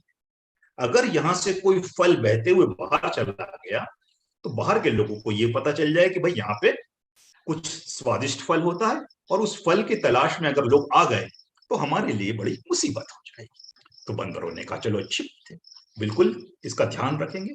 और युवा बंदरों ने और बच्चों ने इसकी जिम्मेदारी ली कि साइड के जो आम है उसको हम तोड़ दिया करते, और हमेशा तोड़ लिया करते थे। अब एक बार एक आम पत्तियों के बीच में छुपा हुआ था। कई बार ऐसा होता है कि जब हम आम तोड़ने जाते हैं अपने घरों में या खेत में, कुछ कुछ फल इतने अच्छी तरह छुपे होते हैं कि कोई नजर ही नहीं आते। तो ऐसा ही वहां पे भी हो गया। वो आम पकते पकते पकते बड़ा हो गया, पक गया, पूरा पक गया, किसी बंदर के नजर में नहीं आया। और जब पूरा पका तो वो नदी में गिर गया। नदी में जैसे ही गिरा तो बहते हुए बहते हुए बहते हुए चलते गए, चलते बहते गया, बहते गया। नदी के किनारे कोई किसान बैठा हुआ था। अचानक उसने देखा कि इतना बड़ा फल, बड़ा साइज में बड़ा था, सामने आ गया। उसको तो पता ही नहीं था इस फल का नाम क्या है। सोचा क्या किया जाए। उसने सोचा चलो मैं अपने राजा को इसको भेंट कर देता हूँ, राजा बड़ा खुश हो जाएगा, मुझे कुछ अच्छी चीज देगा। तो उस आम को लेके गया और राजा को दे दिया। राजा ने पूछा क्या है ये। राजा किसान ने कहा मुझे नहीं पता क्या है, मुझे एक नदी में बहता हुआ फल मिला, मैंने सोचा आप शायद पसंद करेंगे। राजा ने चाकू मंगवाया, उसको काट के देखा, अद्भुत स्वाद, इतना स्वादिष्ट फल राजा ने कभी जीवन में नहीं खाया था। आज भी कहा जाता है ना, फलों का राजा आम, आम को यह कहा जाता है कि सबसे स्वादिष्ट फल होता है। तो जाहिर सी बात है राजा को बड़ा स्वाद लगा। तो राजा ने कहा, ये कहाँ से आया भाई किसान? तो किसान ने बताया, मैं तो, मेरा खेत ये है, इस नदी में बहते हुए आया। तो किस राजा ने कहा, ये इतना स्वादिष्ट फल नदी में बहता है, चलो हम इसके स्रोत का पता लगाएंगे, कहाँ से पैदा हुआ है। तो राजा अपनी सेना में लेके नाव में बैठ के चप्पू के साथ पूरी सेना के साथ चल दिया नदी में। नाव चलते जा रही, चलते जा रही, चलते जा रही, चलते चलते राजा की नजर पड़ी कि हाँ, वो दिख रहा है एक टापू, एक द्वीप। हाँ, यहाँ बहुत सारे पेड़ दिख रहे हैं, निश्चित रूप से यहीं से फल निकला होगा, चलो वहां चलना चाहिए। तो राजा के सैनिक थे, पूरे तलवार तीर धनुष लिए चले जा रहे थे। बंदरों की अचानक नजर पड़ी कि भाई, बंदरों के राजा महाकपि ने देखा कि यहाँ पे इंसानी राजा अपनी सेना के साथ आ रहा है। वो घबरा गया कि अगर यहाँ पे ये लोग आ गए तो मेरी प्रजा को जिंदा नहीं छोड़ेंगे, इनके हाथ में सारे हथियार हैं, त्रिशूल है, तीर है, धनुष है, क्या क्या नहीं, तलवार है, एक एक बंदरों को ये मार डालेंगे। तो क्या किया जाए, बंदरों की जान कैसी बचाई जाए? बंदर तैरना नहीं जानते, नदी तैर के जा नहीं सकते, और द्वीप है, चारों ओर पानी है, क्या करे? मरने के सिवाय कोई विकल्प नहीं। तो उस महाकवि ने कहा कि इतना घबराने की बात नहीं है बंदरों, आप मेरे साथ आओ, मैं कुछ ना कुछ कोशिश करता हूं, मेरी जनता में आपकी रक्षा की। तो क्या किया जाए? बंदर ने इधर उधर चारों तरफ देखा, उसे लगा कि नदी की जो उस पार एक पेड़ दिख रहा है लंबा सा, तो क्यों ना किसी तरह मैं अपने किसी इस यहाँ अपने इस द्वीप में किसी पेड़ के ऊपर चढ़ता हूं, अपने पैर से उसको फंसा लेता हूं और ऐसा कूदूंगा कि जाके नदी के उस पार में उसको पकड़ लूं, ताकि मैं पुल बन जाऊं, और इन दोनों पेड़ों को जब मिला दूंगा तो सारे बंदर धीरे धीरे धीरे क्रॉस हो जाएंगे। उसने यही प्रयास किया, बोला कि जैसे ही मैं पुल बनाऊंगा आप क्रॉस हो जाना। पुल बनाने की उसने कोशिश की, यहाँ पे एक बांस के पेड़ पे चढ़ा, उस पर अपने पैर फंसाए, उसको घुमाया, दूसरे तरफ के बांस के पेड़ या जिस भी पेड़ को पकड़ा, लेकिन थोड़ा छोटा पड़ गया वो। अब उसमें बीच में उसका शरीर उसको लगाना पड़ गया। अगर शरीर उसने बीच में लगा दे, एक तरफ पांव थे, एक तरफ हाथ थे, तो पुल बन गया। उसने कहा, सारे बंदर धीरे धीरे आ जाओ। एक एक करके बंदर पेड़ पे चढ़े, उसकी पीठ पैर पे चढ़े, पीठ पे चढ़े, सिर पे पाव रख के क्रॉस होते रहे, और सब लगा कि बंदर बड़ा खुश हो गया, चलो सबकी जान बच रही है। लेकिन बंदर राजा जो था बूढ़ा था, तो जाहिर सी बात है, और ऊपर से एक एक बंदर जब उसके ऊपर चढ़ रहा है, एक एक का वजन, एक एक के नाखून उसकी पीठ पर लग रहे, पैर पे लग रहे, बड़ा दर्द, बड़ा दर्द, खून भी निकल रहा होगा उसका। अंत में एक बंदरिया चढ़ी, वो अपने साथ एक छोटे से अपने बच्चे को लिए हुए थे, उससे चिपका हुआ था। जाहिर सी बात है, दुगना वजन हो गया। बंदर, वो राजा उस वजन को बर्दाश्त नहीं कर पाया, उसका हाथ छूट गया। बंदरिया तो क्रॉस हो गई, बच गई, लेकिन राजा धड़ाम से उस द्वीप पे वापस गिर गया। जैसे ही गिरा, उसको गहरी चोट लग गई। उसी वक्त राजा जो था, इंसानी राजा, वो ये सब देख रहा था कि ये हो क्या रहा है। तो उसको जैसे ही लगा कि अरे बाप रे, ये राजा, ये बंदर जो है, वो सबकी जान बचाने के लिए खुद अपने आप को इसने मार डाला। दौड़ के वो बंदर के पास गया, राजा के पास गया, बंदर राजा के पास, और उसने कहा कि आप कौन हैं? तो बंदर ने राजा से कहा कि मैं इन बंदरों का राजा हूं। तो राजा ने स्वाभाविक सा सवाल किया कि अगर तुम राजा हो तो सबसे पहले तुम्हें अपनी जान बचानी चाहिए थी, तुमने दूसरों की जान बचाने के लिए अपनी जान क्यों कुर्बान कर पाए? तो उस बंदर राजा ने कहा कि सुनो राजा, मैं इन बंदरों का राजा हूं, और राजा का कर्तव्य होता है कि अपनी प्रजा की रक्षा करना, भले अपनी जान की बाजी क्यों न करना जाए, लेकिन प्रजा की रक्षा से कोई समझौता है, मैं वही तो कर रहा हूं। इंसानी राजा को जैसे ये बात पता चली, बड़ा दुखी हुआ। बोला, एक तरफ मैं हूं, राजा हूं, और अपने लालच में, अपने शौक में सेना को जहां लेके वहां चल दूं, मुझे सिर्फ अपनी चिंता है, और दूसरी तरफ आप हैं जो प्रजा के लिए अपनी जान तक दे रहे हैं, तो आप धन्य हो। और इस तरह से उसको अपने कृत्य पे लज्जित हुआ, और कहानी खत्म हो गई। इस कहानी ने हमको ये शिक्षा दी कि अगर आप लीडरशिप हो, आज किसी भी रूप में आप लीडरशिप ले रहे हो, तो आपको अपना स्वार्थ सेकेंडरी रखना ही नहीं है ध्यान, आपने जो जिम्मेदारी की है उसको निभाना है। वो शिक्षा ये जातक हमें देती है। तो इसी तरह जातक की हर कहानी कहीं ना कहीं हमें कुछ बुद्ध की जो मूल उपदेश थे, जो शील पे थे, समाधि पे थे, प्रज्ञा पे थे, उसकी शिक्षाएं देती है। अब पंचतंत्र की कहानी देख लो। पंचतंत्र की कहानी क्या सिखाती है? पंचतंत्र की कहानी सिर्फ एक चीज सिखाती है, मक्कारी, लालच और यथास्थितिवाद, यानी विषमता समाज में बरकरार रहे, उसके लिए सारी कहानियां गढ़ी हुई है। एक और कहानी का संकलन है हितोपदेश। वो भी एक तरह से कुछ कुछ हिंदू या प्रामाणिक धर्म से ही प्रभावित है, लेकिन हितोपदेश की एक विशेषता है। हितोपदेश बड़ी व्यवहारिक शिक्षा देता है कि इंसान को अपने व्यवहारिक जीवन में कौन कौन सी चुनौतियां आती है, उससे कैसे निपटना है। इसी तरह हम इस्लामी कहानियां या सिंदबाद की कहानियां जब सुनते हैं, तो सिंदबाद की कहानियों की एक अलग शैली होती है। उसमें हमें क्या सिखाया जाता है उस कहानी के माध्यम से, क्योंकि ये कहानी जो थी मूल रूप से व्यापारियों ने लिखी है, तो वहां हर चीज में वो प्रॉफिट को देखते हैं कि इंसान कैसे अधिक से अधिक धन कमाए, अधिक से अधिक दौलत कमाए। पूरी कहानियां यही शिक्षा देती है। जैसे उदाहरण के लिए, एक बार सिंदबाद किसी ऐसी जगह फंस गया था जहां पे उसको एक ऐसे जगह डाल दिया गया, उसकी पत्नी मर गई थी, किसी दूसरे देश में गया, वहां उसकी शादी हुई, पत्नी मर गई। वहां का ये रिवाज था कि जिसकी पत्नी मर जाए तो पत्नी को जहां जमीन के अंदर दफनाते हैं, उसी जगह पे पति को भी दफना दिया। जैसा हमारे देश में सती प्रथा होती थी कि जैसी पति मरता था, पत्नी को जिंदा जला दिया जाता था, वहां चाहे पति मरे चाहे पत्नी मरे, एक पार्टनर जहां मरा कि दूसरे पार्टनर को एक गड्ढे के अंदर डाल दिया जाता था। एक रोटी दे दी जाती थी, कुछ खाने पीने की चीजें दे देती थी, कुछ सोने चांदी के आभूषण दे दिए जाते थे, बाकी कुछ नहीं। अब जब वो बाहर नहीं निकलेगा तो मर ही जाएगा। सिंदबाद को भी ऐसी फंसा दिया गया। सिंदबाद को अचानक वहां से कोई चूहे दिखे, तो उसको लगा कोई ना कोई तो रास्ता होगा बाहर निकलने का, और चूहों का पीछा करते करते उसको हल्की सी सुरंग मिली, वो बाहर निकल गया। जब वो बाहर निकला तो उसने सोचा मैं तो आजाद हो गया, अब क्या किया जाए। तो उसने देखा कि अंदर जो तब मैं था तो वहां तो हीरे जवाहरात मोती सोना चांदी क्या क्या नहीं आभूषण थे।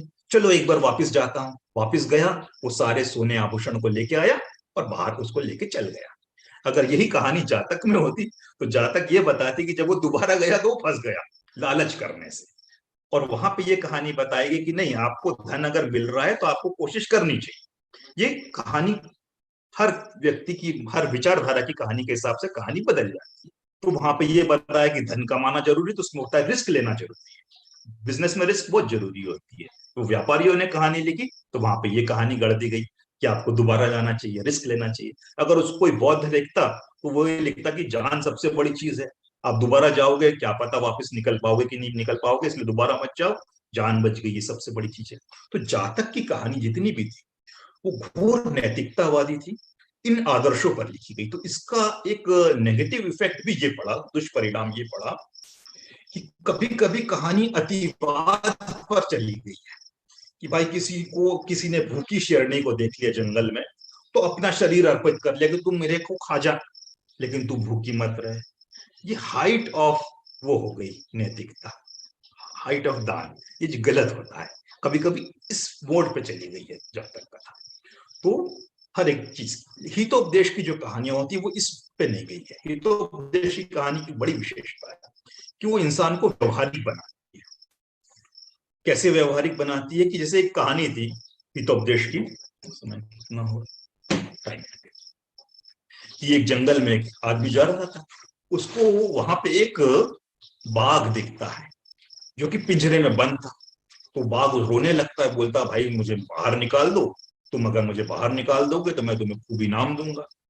तो ये इंसान को उस पर तरस आ जाता है, उसका दरवाजा खोलता, बाहर निकाल देता है। बाघ को बड़ा खुश होता है बाघ, और बोलता है चलो अब मैं बाहर तो निकल गया हूँ, अब बाहर में जाए तुम्हारा इनाम, मैं तो बहुत भूखा हूँ, सबसे पहले मैं तुम्ही को खा लूंगा। अब वो आदमी घबरा जाता है कि क्या करूं, क्या नहीं करूं, मेरी जान चली जाएगी। तो वो सोचता क्या करूं, तभी उसको एक खरगोश मिलता है। खरगोश उसको सलाह देता है कि वो खरगोश, ये आदमी बोलता है कि मुझे तुमको नहीं खाना चाहिए, बाघ बोलता मुझे खाना चाहिए।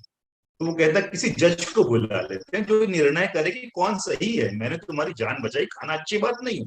तो खरगोश को बुलाते हैं, खरगोश आ जाता है। खरगोश कहता है कि भाई मैं तुमको निर्णय बिल्कुल सही सही के साथ दे दूंगा, और किसको खाना चाहिए अथवा नहीं खाना चाहिए, लेकिन सबसे बड़ा सवाल मेरे मन में ये है कि तुम इतने बड़े बाघ हो, इस छोटे से पिंजरे के अंदर बंद कैसे हो, घुसे कैसे इसके अंदर, मुझे घुस के तुम बता दो। अगर तुमने घुस के बता दिया तो उसके बाद मैं निर्णय जो दूंगा बिल्कुल निष्पक्ष दूंगा। तो बाघ कहता है ठीक है भाई, घुस जाता हूँ। बाघ पिंजरे के अंदर घुसता, जैसे पिंजरे के अंदर घुसता, ये उस आदमी को बोलता है इसको तुरंत लॉक करो, बंद करो लैच लगा के, और बाघ अंदर रह जाता, वो आदमी बाहर निकल जाता। तो हितोपदेश तो थी हमको व्यवहारिक शिक्षा देती है इस तरह से कि जीवन में कोई कठिनाई आए तो उसको कैसे हल किया जाए। इसी तरह जब हम पाश्चात्य देशों की कहानी देखते हैं जो क्रिश्चियनिटी पे कहीं ना कहीं आधारित है, जैसे कोई भी कहानी ले लो, सिंड्रेला की कहानी हमने बचपन में सुनी होगी, रैपुंजल की सुनी होगी, स्नो व्हाइट की सुनी होगी, कहीं ना कहीं वहां पे नैतिकता, ईमानदारी, इनकी बात आती है, ये शिक्षा दी जाती है। लेकिन पंचतंत्र जो होती है बड़ी खतरनाक कहानी है, सारी चालाकी, बदमाशी, मक्कारी इसी में छुपी हुई है। जैसे हमने पिछली बार एक पंचतंत्र की कहानी का जिक्र किया था, उसी से मिलती जुलती एक और कहानी, उसकी भी हम चर्चा कर लेते हैं ताकि हमको अंतर पता चले। कहानी ये थी कि एक साधु और उसकी पत्नी जंगल में रहते थे। अब वो जंगल में घूम रहे थे, अचानक उनको छोटी सी चुईया मिल जाती है। उस प्यारी सी चुईया को उठा के घर में ले आते हैं। घर में ले आते, पालते पोसते, तो उस साधु की वाइफ कहती है कि भाई अपनी कोई बेटी नहीं है, इतना अच्छा हो कि चुईया को अपनी बेटी मान लिया जाए। तो साधु कहता है इसको मैं वास्तविक बेटी बना देता हूँ, इंसान बना देता हूँ। साधु तो कुछ भी कर सकते हैं। तो उस पर मंत्र टंग करते और वो बेटी बन जाती है, लड़की। उसको बड़े प्यार से पालते पोसते, खिलाते पिलाते, धीरे धीरे वो लड़की बड़ी होती है तो उसकी शादी करने का वक्त आता है।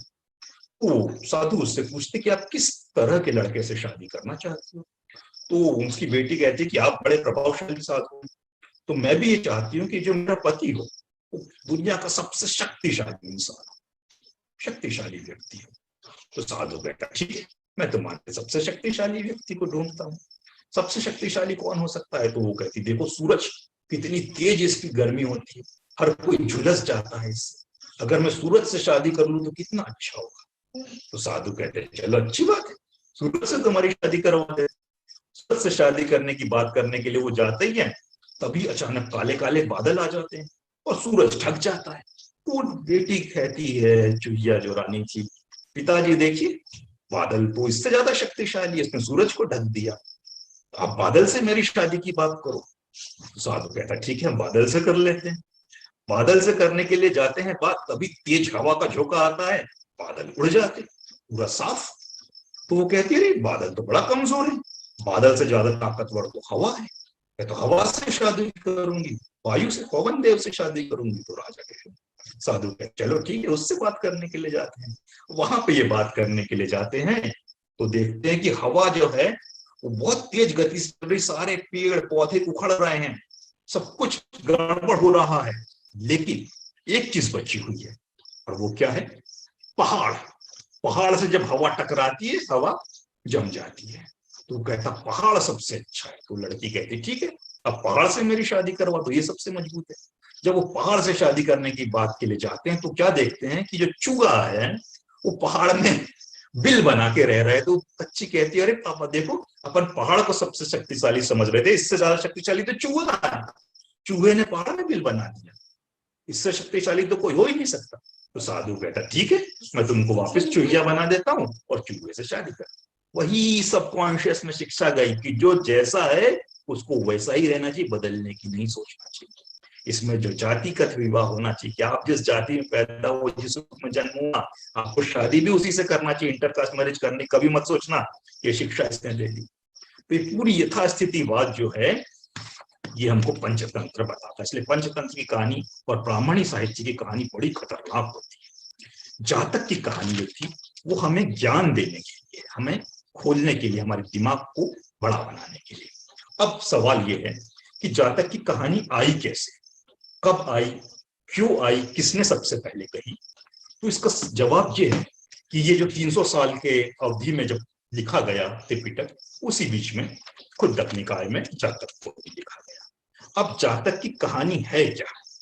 तो जातक की कहानी के बारे में कालांतर में जो प्रचार किया गया पारंपरिक लोगों के द्वारा, वो ये प्रचार किया गया कि ये बुद्ध बनने से पहले बोधिसत्व जो विभिन्न जानवरों या इंसानों के रूप में जन्म ले रहे थे, ये उनके जीवन की कहानी है।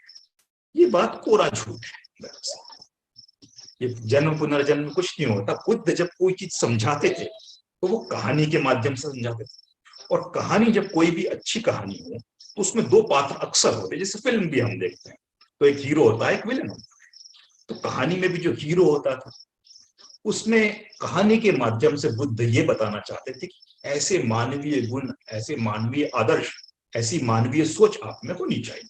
तो सारे जो बुद्ध के गुण होते थे वो उस हीरो में लाने की वो कोशिश किया करते थे कि उसके माध्यम से लोग समझ जाए कि सही क्या होता है, गलत क्या होता है। जैसे बुद्ध के गुण उन्होंने उस बंदर में दिखाए। अब बंदर और राजा के बीच में बातचीत हुई, हर कोई समझ सकता है कि बंदर और इंसान कभी बात नहीं कर सकते। कर सकते हैं क्या? नहीं कर सकते। लेकिन उस कहानी ने उस बातचीत के माध्यम से हमको ये बता दिया कि सही क्या होता है, राजा का कर्तव्य क्या होता है, लीडर का कर्तव्य क्या होता है। तो बोधिसत्व गुण हीरो में हुआ करते थे।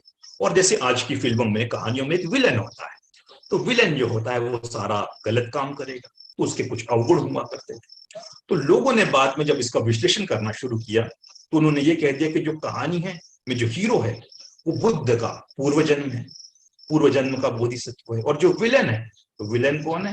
तो बोला है देवदत्त है। सारा कुछ गलत है, देवदत्त के सिर पे मर दो, और अच्छा ही है वो गौतम बुद्ध के ऊपर मर दो, गौतम बुद्ध का पिछला जन्म है। इस तरह से उन्होंने उसका विश्लेषण करना शुरू किया, जो कि सही नहीं है। उस कहानी में जो कैरेक्टर है, वो सारे कैरेक्टर हम में और आप में छुपे हुए हैं। अगर हम में अच्छे गुण आ गए तो हम ही बोधिसत्व हैं, और अच्छे हो गए तो क्या कहना, हम बुद्ध बन जाएंगे, जीते जी बन सकते हैं, कोई असंभव नहीं है। और अगर हम में गलत आ जाते हैं, अवगुण आ जाते हैं, तो वो एक अलग चीज है। उस अवगुण को बौद्ध साहित्य में बार बार, बड़ी गलत बात है कि देवदत्त के नाम पे थोप दिया गया। देवदत्त मतलब स्थायी रूप से बुरा, स्थायी रूप से गलत, ये बड़ी गलत सोच है। अरे ठीक है, वो गलत रहा होगा, उसकी कुछ चीज गलत रही होगी, लेकिन दुनिया में एकमात्र घटिया आदमी देवदत्त थोड़ी था। उससे भी बुरे बुरे लोग बुद्ध काल में भी थे, बुद्ध के संग में भी थे, और बौद्ध इतिहास में भी दिख जाते हैं। उन सबको क्लीन चिट मिल जाती है कि सारा फोकस एक देवदत्त पे, और बाकी जो बुरे लोग होते हैं वो ऐश करते हैं उसके नाम से। तो इस चीज से हमको बचना चाहिए। जातक कहानियां, जातक कथा सिर्फ और सिर्फ नैतिकता सिखाने के लिए, उपदेश देने के लिए कहानी रची गई है। और ये कहानी कभी कभी ऐतिहासिक भी है, वास्तव में कुछ घटनाएं हुई थी। कभी कभी कल फिक्शन जो होती है वो कल्पना भी होती है ऐतिहासिक, जैसे कई फिल्में आती है हमारे सामने, कुछ सत्य घटनाओं पर आधारित होती है, कुछ उससे मिलती जुलती घटनाओं के आधार पर लिखी होती है, कुछ कोरी कल्पना होती है। तो जातक में भी बिल्कुल यही चीज शामिल रही, लेकिन इसका उद्देश्य जो था वो यही था। तो इसी के साथ मेरा समय भी हो रहा है समाप्त, तो मैं आपको आमंत्रित करता हूं। उम्मीद है इस पर आपके कुछ सवाल होंगे, कुछ जानना चाहेंगे, कुछ जिज्ञासा होगी, तो मैं आपके लिए हाजिर पूछ सकता हूं।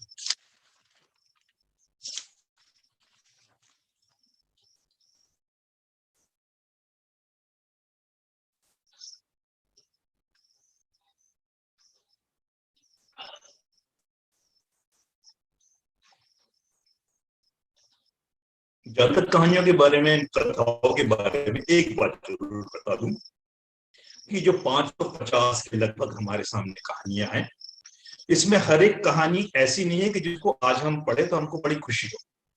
कुछ कहानी इतनी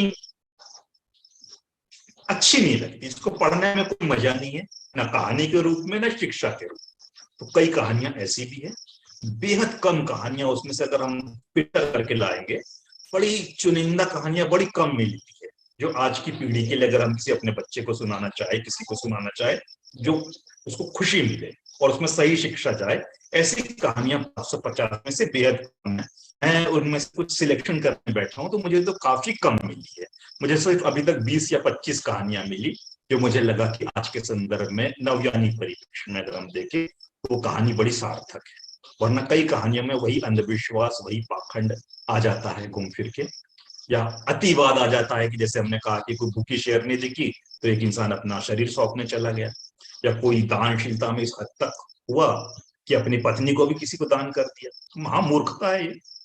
तुम कौन होते हो अपनी पत्नी को किसी को दान करने वाले? वो तुम्हारी संपत्ति है क्या? लेकिन जातक में ऐसी भी कहानियां इस हद तक गिरी हुई थी।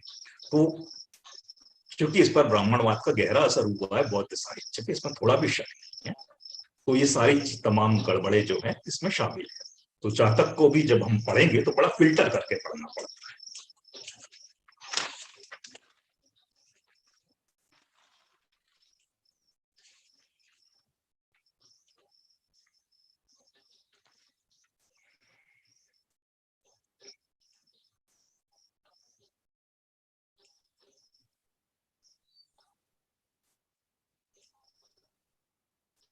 आपके कोई सवाल होंगे तो पूछ सकते हैं, या फिर कुछ शेयर करना होगा इससे रिलेटेड तो बोल सकते हैं।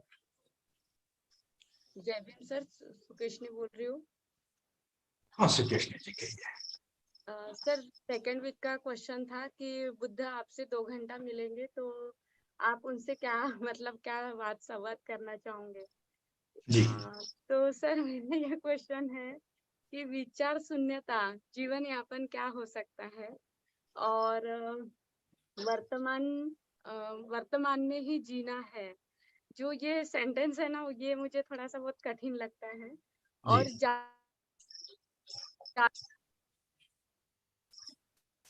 सुकेश जी आपकी आवाज कट गई शायद, या मैं नहीं सुन पा रहा हूँ या कोई भी नहीं सुन पा रहा है, दोबारा कह दीजिए।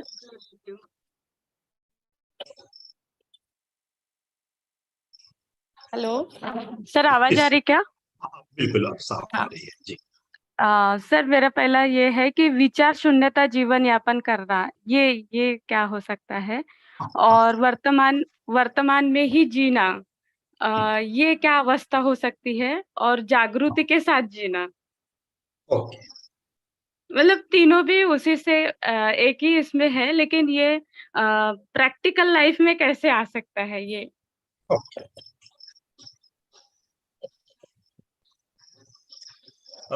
बड़े अच्छे आपके सवाल है। सर सेकेंड वीक के है। हाँ हाँ, नहीं बहुत अच्छी बात है। कोई और भी सवाल हो सेकेंड वीक का तो बिल्कुल आपका स्वागत है। अगर इससे रिलेटेड कोई सवाल हो तुरंत तो पहले वो भी पूछ सकते हैं, इस पे मैं बाद में भी आ सकता हूँ। अगर कोई और पूछना चाह रहा हो तो सुकेशनी जी मैंने नोट करके रख लिया है, आज ही इस पर अभी चर्चा हाँ होगी। सर, अगर कोई थैंक यू आज सर। के टॉक से रिलेटेड हो तो पहले अगर कोई चाहे तो पूछ सकता है। क्योंकि सर ये पूरे एक वीक में लिंक यही बना। चल रहा था। ओके बहुत बढ़िया बहुत बढ़िया। आप बाद में पूछ लेना राशि।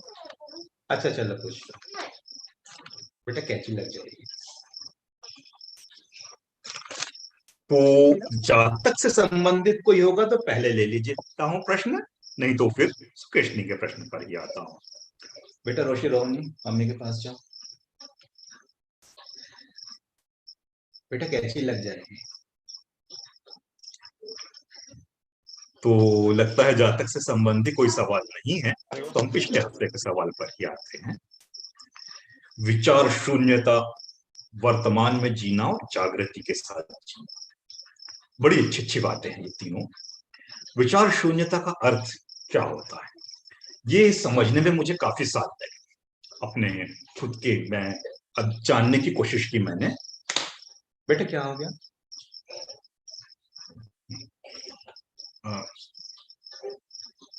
बेटा मम्मी के पास।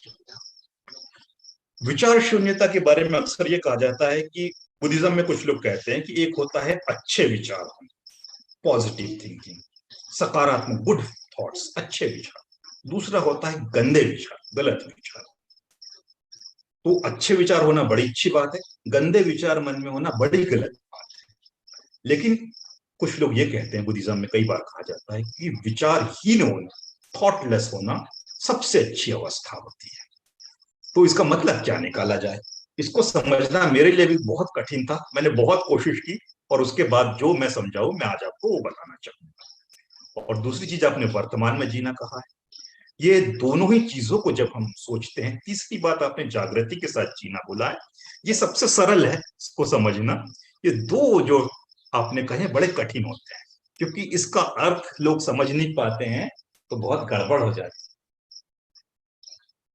बेटा आ जाओ, आ जाओ। तो विचार शून्यता का मतलब क्या होता है? विचार शून्यता का एक अर्थ लोग ये निकाल लेते हैं कि दिमाग में कुछ सोचना ही नहीं।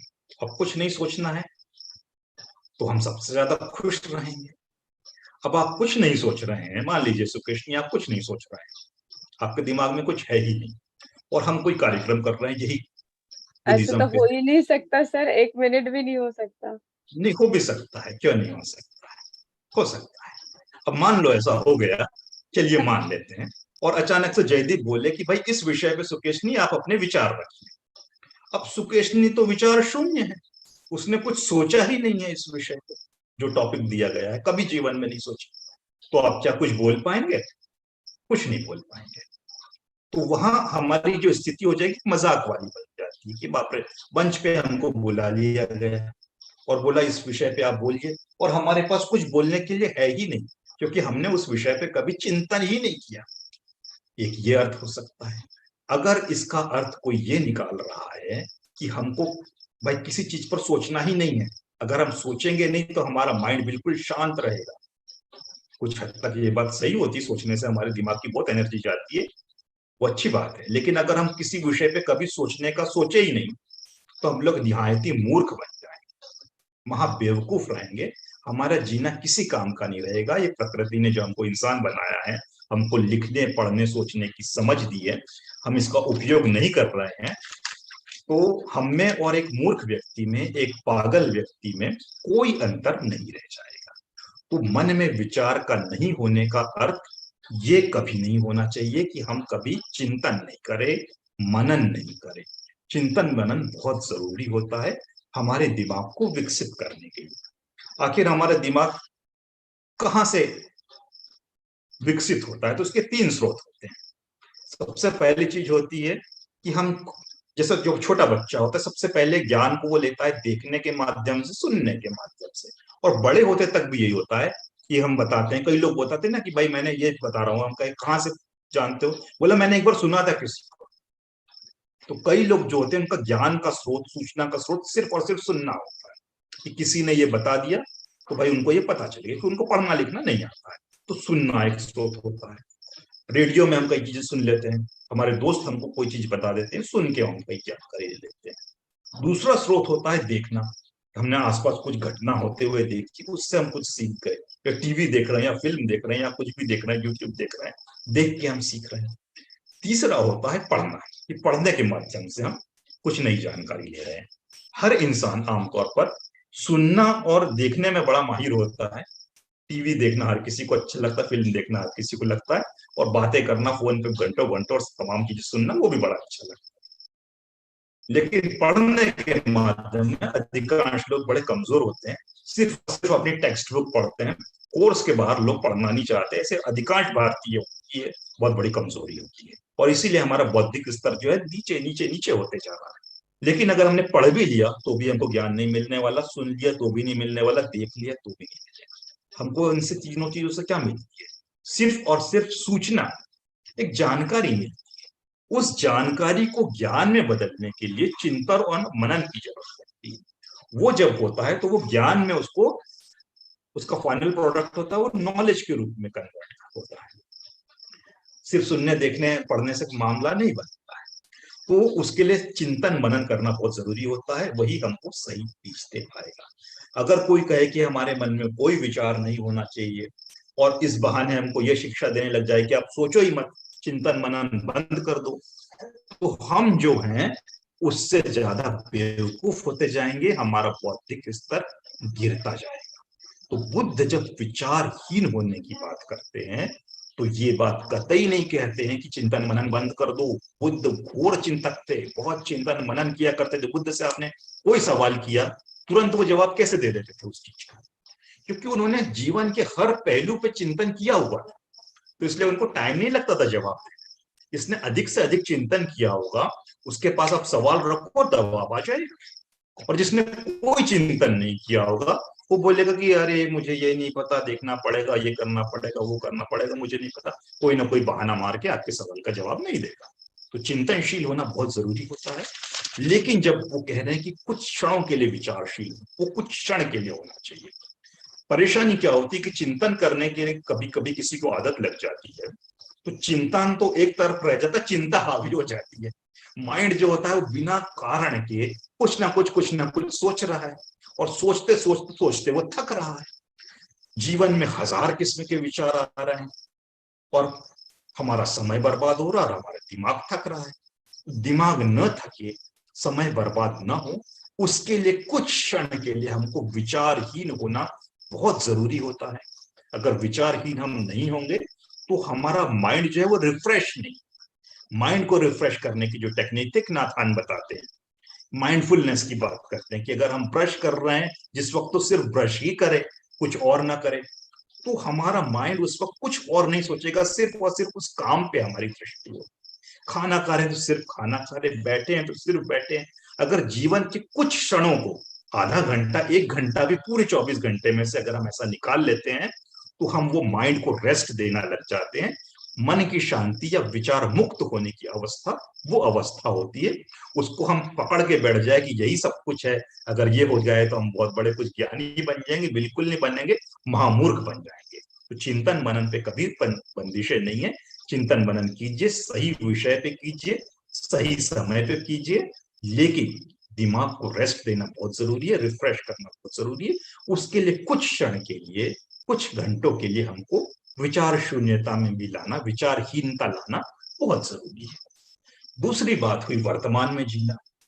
वर्तमान में जीना बड़ी अच्छी शिक्षा है, क्योंकि अधिकांश समय क्या होता है हमारा कि हम, हमारे साथ क्या हुआ था उसको लेके बड़े परेशान होते कि अरे ये गलत हुआ, ये गलत हुआ, ऐसा नहीं होता तो अच्छा होता। कभी कभी हम आने वाले दिन में हम ऐसा करेंगे, वैसा करेंगे, वैसा करेंगे, और जो हमको आज का दिन मिला है पूरा बर्बाद।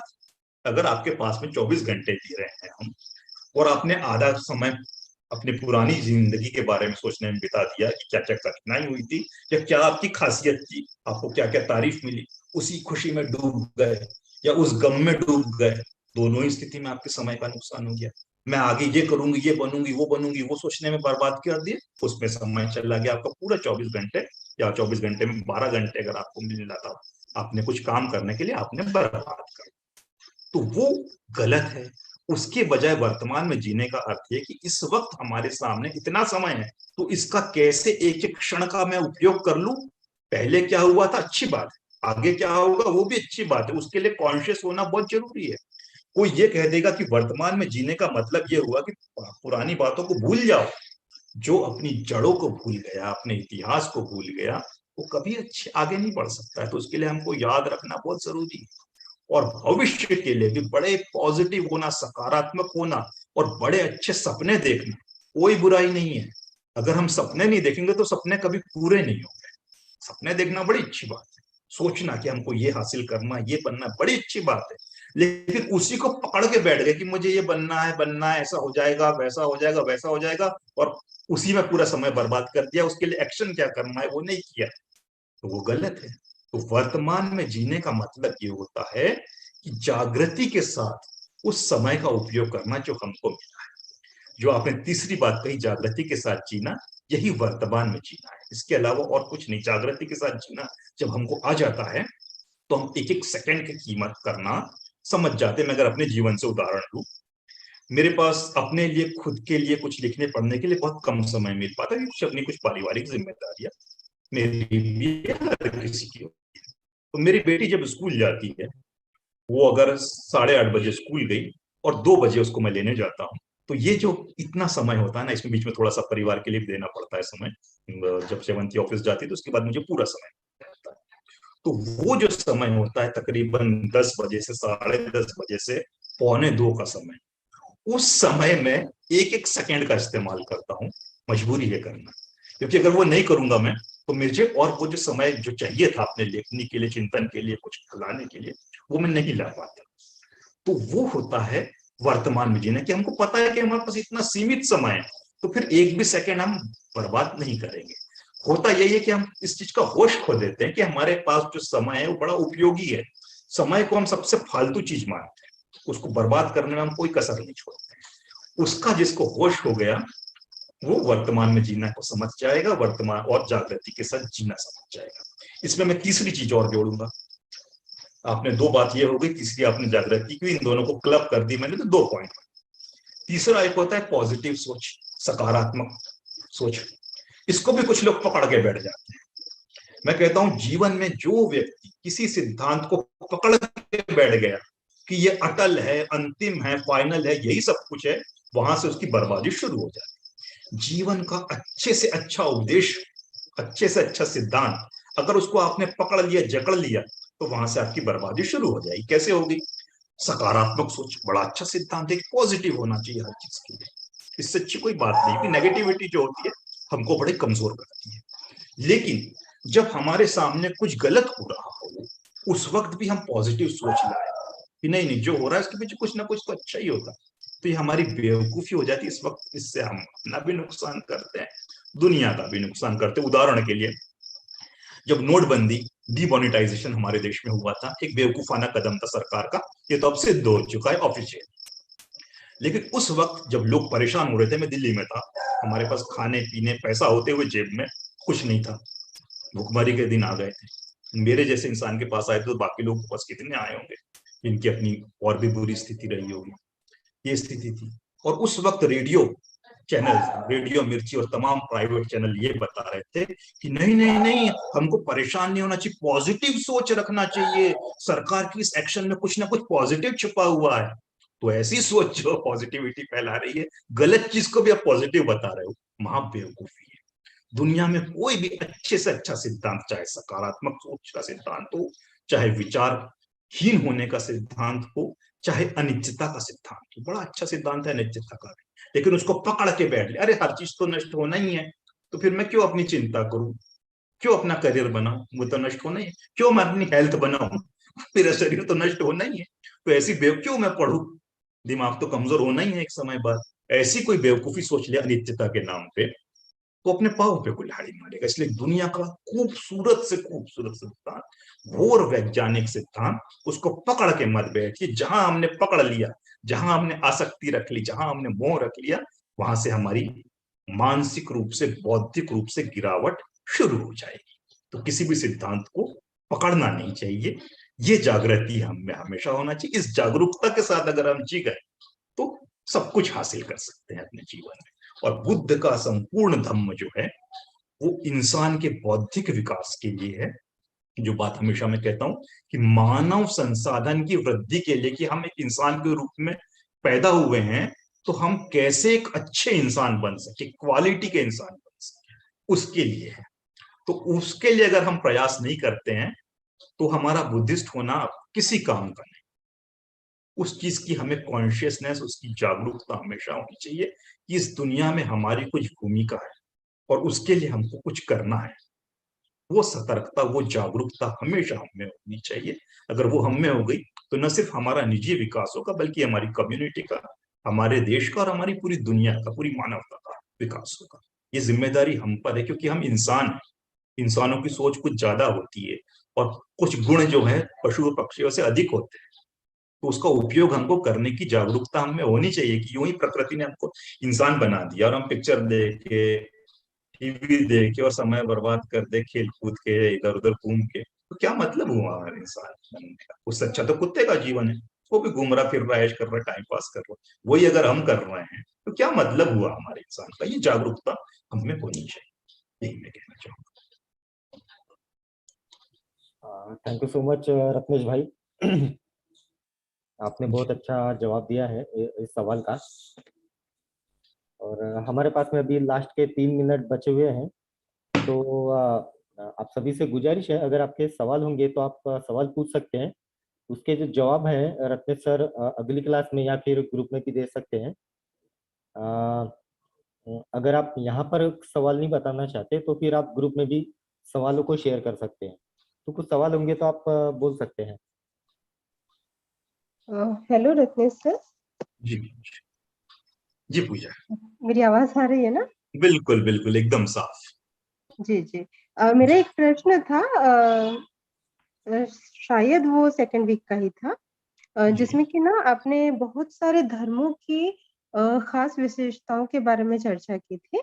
जी उसमें से एक लास्ट जिस धर्म की आपने बात की थी वो था यहूदी धर्म। और जी उसके बारे में ज्यादा ना कहते हुए आपने मतलब काफी कम शब्दों में ये कहा था कि इससे यह सीखने लायक बात है कि इंसान कैसे अधिकतम गुणों से विकसित हो सकता है। जी तो जैसे कि हम जब बुद्धिज्म के बारे में जब हम सीखते हैं, जब हम उसको अपनी जीवन शैली के रूप में देखते हैं, और अभी भी जैसे कि आपने कहा उन बातों से को रिलेट करते हुए कि बुद्धिज्म भी जो है वो हमको एक श्रेष्ठतम जीवन हम कैसे जी सकते हैं उसकी ओर वो प्रेरित करता है। जी मैं यहूदी धर्म को मतलब यह जानना चाह रही थी कि इसमें ऐसी क्या खास बात है कि वो वाकई में इस तरह से विकसित होते हैं, क्योंकि उनका एक जीता जागता उदाहरण इजराइल के रूप में हमारे सामने आता है। जी कि वो किस तरीके से उतना छोटा सा देश होते हुए भी 7 मुस्लिम देश मिलके उस छोटे से देश पे हमला करते हैं, फिर भी उसका बाल बाका नहीं कर पाते। जी तो बात बिल्कुल सही है कि वो विकसित हुए हैं। मैं जानना चाह रही थी कि ऐसा क्या उनके जीवन शैली में है, या ऐसा कौन-सा पार्ट है जो अलग है, मतलब बुद्धिज़्म से अलग है और वो इतना ज़्यादा मतलब सक्सेस है अपनी शिक्षा देने में? जी। जी, थैंक यू। तो जयदीप भाई, इसका उत्तर दिया जाए अभी? जी आप रत्नेश भाई, आप जो सही समझे। चलिए, तो आप कह रहे हैं तो चर्चा कर ही लेते हैं इस पे। कम समय है तो कम समय में ही हो जाएगी बात, इसका उत्तर आ सकता है। देखिए पूजा जी, सबसे पहली बात हमको ये समझना हो कि जो यहूदी धर्म है, ये भी धर्म ऐसे ही अचानक से नहीं आ गया है। यहूदी धर्म का भी अपना एक इतिहास है। प्राचीन काल में जब राजाओं का शासन था, राजा और पुरोहित मिलकर जनता का शोषण कर रहे थे, तमाम, जैसा हर जगह होता है, राजा और पुरोहितों का गठजोड़ मिलकर ही आम जनता पे बेवकूफ बनाया करता था। तो वहां पे मूसा हुए। मूसा ऐसा क्लेम करते हैं कि उनको ईश्वर से सीधा ज्ञान मिल गया और उन्होंने यहूदी धर्म की बात की और यहाँ से धर्म स्थापित हो गया। अब वो कैसा हुआ, क्या हुआ, वो सेकेंडरी बात है। लेकिन उस धर्म की कुछ विशेषताएं, पहली बात यह है, देखिए बुद्धिज्म से उसकी तुलना की भी जा सकती है और दूसरी तरफ बिल्कुल नहीं की जा सकती है। पूजा, सबसे परेशानी बुद्धिस्ट के साथ क्या है, हम लोगों के साथ, कि हम लोग अपने आप को बहुत कहते हैं, बड़ी अच्छी कोशिश भी करते हैं, हम में से कई लोग बौद्ध जीवन जीने की, और जी रहे हैं, ये हम लोग की बड़ी अच्छी विशेषता है। लेकिन ऐसे लोग बड़े कम हैं, ये सबसे बड़ी कमजोरी है। हम लोग बौद्ध तो बन गए हैं, लेकिन वैचारिक रूप से अभी भी हम बौद्ध। जब हम किसी विहार में जाते हैं, संडे को अगर आप किसी विहार में जाते हो, आप वहां पे जो सोच के जाते हो, जिस सकारात्मकता के साथ और जिस श्रद्धा के साथ, वहां पे आपको वो देखने नहीं मिलती होगी, ये मैं पूरे विश्वास से कह रहा हूं। हर हर किसी के साथ ये होता है, क्योंकि वहां जो बाकी लोग आते हैं, वो कुछ अलग ही सोच के साथ आते हैं, उनके कुछ अलग ही एजेंडा होते हैं। तो वो हम लोग में जो कम्युनिटी फीलिंग होना चाहिए, एक बौद्ध समुदाय में अपनेपन की भावना होना चाहिए, एक समान सोच होना चाहिए था, वो नहीं हो पाती है। आपकी इंडिविजुअल सोच रहेगी, किसी और की इंडिविजुअल कुछ और रहेगी। कॉमन जो एक्टिविटी हमको मिलके करना चाहिए था, वो हम नहीं करते। यहूदियों में ऐसा नहीं है। यहूदियों का धर्म जो है वो बड़ा, बहुत अच्छा, उनका प्रबंधन बड़ा अच्छा है। जैसे हमने सिखों के प्रबंधन की तारीफ की थी कि उनके गुरुद्वारे के प्रबंधन में कोई कमी नहीं निकाली जा सकती है, और वहीं हम किसी बौद्ध विहारों के प्रबंधन को देख लो, सेक्रेटरी प्रेसिडेंट के लिए लड़ाई हो जाती है, छोटी छोटी चीजों के लिए बहुत ही घटिया स्तर की लोगों की लड़ाई होती है, मैं मेरा, मुझे ये चाहिए, वो चाहिए। और जब आप दूसरे धर्मों में देखते हो, सिख में देखते हो, यहूदियों में देखिए, बड़ी शांति के साथ वो अपना प्रबंधन करते हैं। वो प्रबंधन उनकी बहुत बड़ी विशेषता है, जिसके चलते ह्यूमन रिसोर्स उनका आगे बढ़ रहा है। श्रद्धा उनमें भावना है, और सामूहिकता की भावना है, कि वो कम्युनिटी जो है, एक जीव दूसरे जीव को आगे बढ़ाने के लिए कम्युनिटी फीलिंग उनमें बहुत ज्यादा है। तो इस वजह से जो सहयोग मिलता है, एक दूसरे का साथ मिलता है, तो वो आगे आते जाते हैं। और उनके सामने रोल मॉडल बहुत सारे आते जा रहे हैं उन्हीं कम्युनिटी के, कि भाई आपको सबसे सक्सेसफुल जो बिजनेसमैन है वो उनको जीव दिखेगा, सक्सेसफुल पॉलिटिशियन वो उनको जीव दिखेगा, साइंटिस्ट उनको जीव दिखेगा। तो उनके रोल मॉडल लगातार अच्छे आते जा रहे हैं, और वो जो रोल मॉडल है ना, वो दूसरों को नीचे से खींच खींच के ऊपर ला रहे हैं। तो इस वजह से उनका समुदाय बड़ा अच्छा हो जाता है। भारत में हमारे बुद्धिस्ट कम्युनिटी में अगर कोई व्यक्ति इंटेलेक्चुअल निकल जाता है, लाखों में एक, बाबा साहब को एक अपवाद मान लीजिए, बाबा साहब ऊपर गए तो उन्होंने सबको हम अपने साथ खींचने की कोशिश की। उसके बाद क्या होता है कि अगर आज कोई प्रोफेसर बन जाए किसी बड़ी यूनिवर्सिटी में, वो बाकी लोगों से कट जाता है। सोशल साइंस का प्रोफेसर हो तो मजबूरी में कहीं ना कहीं कम्युनिटी से जुड़ेगा, लेकिन अगर साइंस का हो, मैथमेटिक्स का हो और मैनेजमेंट का हो, तो बुरी तरह कट जाता है। वो अपनी लाइफस्टाइल अपनी बढ़ा लेता है, आगे निकल जाता है। कोई अच्छा सिंगर आ जाए, बॉलीवुड में स्टेब्लिश हो जाए, वो सबसे कट जाता है हमारे बहुत सारे सिंगर्स की कटे हुए, हमको नहीं पता है। तो वो उनके आगे बढ़ने से कम्युनिटी को कुछ फायदा नहीं मिल पा रहा है। पिछली बार रोहित ने एक फिल्म निर्देशक की बात की थी कि जिसने एनिमेशन फिल्म हनुमान पे बना डाली, तो उससे हमारी कम्युनिटी को क्या बेनिफिट हुआ? कुछ भी नहीं हुआ। ये बड़ी अच्छी बात है कि इस तरह के जो लोग होते हैं इनसे हमारे कोई फायदा नहीं। ज्यूज के जो रोल मॉडल होते हैं वो लोगों को आगे खींचते हैं, वो कम्युनिटी फीलिंग है। भारत में एकमात्र कम्युनिटी फीलिंग का एग्जाम्पल जो है वो पा रंजीत में मैं देखता हूँ, क्योंकि पा रंजीत जो फिल्म मेकर है वो न सिर्फ अच्छे निर्देशक है, बल्कि वो तमिलनाडु में चेन्नई में दलित बच्चों को पूरी फिल्म विधा, गरीब झुग्गी झोपड़ी के बच्चों को भी पूरी फिल्म विधा की ट्रेनिंग दे रहे हैं बाकायदा, कि स्क्रिप्ट कैसे लिखी जाती है, गाने कैसे लिखे जाते हैं, डायरेक्शन कैसे किया जाता है, एक एक चीज वो कम्युनिटी को सिखा रहे हैं। तो उससे आप सोचिए कि वो कम्युनिटी कितनी आगे जाएगी जो उनके संपर्क में आ रही है। ऐसे अगर हमारे बाकी इंटेलेक्चुअल्स भी, कि जो उन्होंने ज्ञान अर्जित किया है वो वापस कम्युनिटी में देने की कोशिश करेंगे, तो वो जो नीचे के लोग हैं वो ऊपर आ पाएंगे। ज्यूज वो लोग कर पा रहे हैं। ज्यूज में सामूहिकता की भावना बहुत बड़ी है। कार्ल मार्क्स जो कि खुद ज्यू थे और धर्म के घोर विरोधी थे, हर धर्म की उन्होंने आलोचना की थी, उनका जो मार्क्सवाद था वो यहूदीवाद से प्रेरित था। कि मार्क्सवाद में जो साम्यवाद का कॉन्सेप्ट आया, कम्यून का कॉन्सेप्ट आया, वो पूरा का पूरा उन्होंने जैसे कहते ऐसा यहूदी धर्म से उठाया। तो वो जो कम्युनिटी फीलिंग होती है वो बहुत बड़ी चीज होती है। भारत में अगर हम छोटी सी बात देख ले, एक चलते चलते बात कर ही लिया जाए, भारत में अक्सर कहा जाता है कि यहूदियों से मिलती जुलती कोई कम्युनिटी है तो वो है ब्राह्मण कम्युनिटी।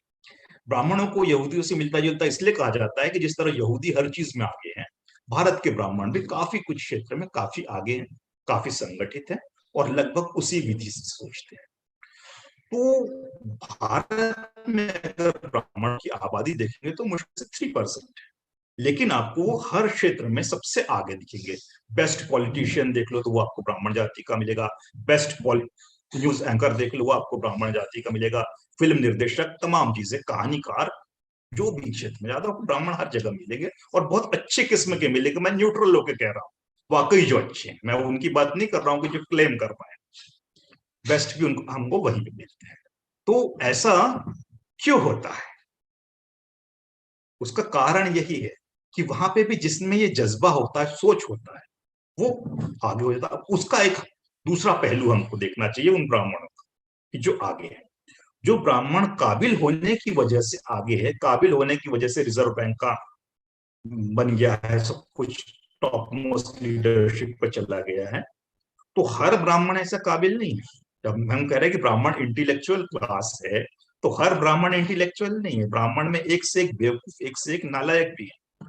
तो फिर वो क्यों कम्युनिटी आगे निकल रही, तो उसका कारण है। मैं अपनी एक छोटा सा उदाहरण दूंगा। मैंने अभी हाल ही में एक किताब लिखी, आउटकास्ट ऑन मार्जिन।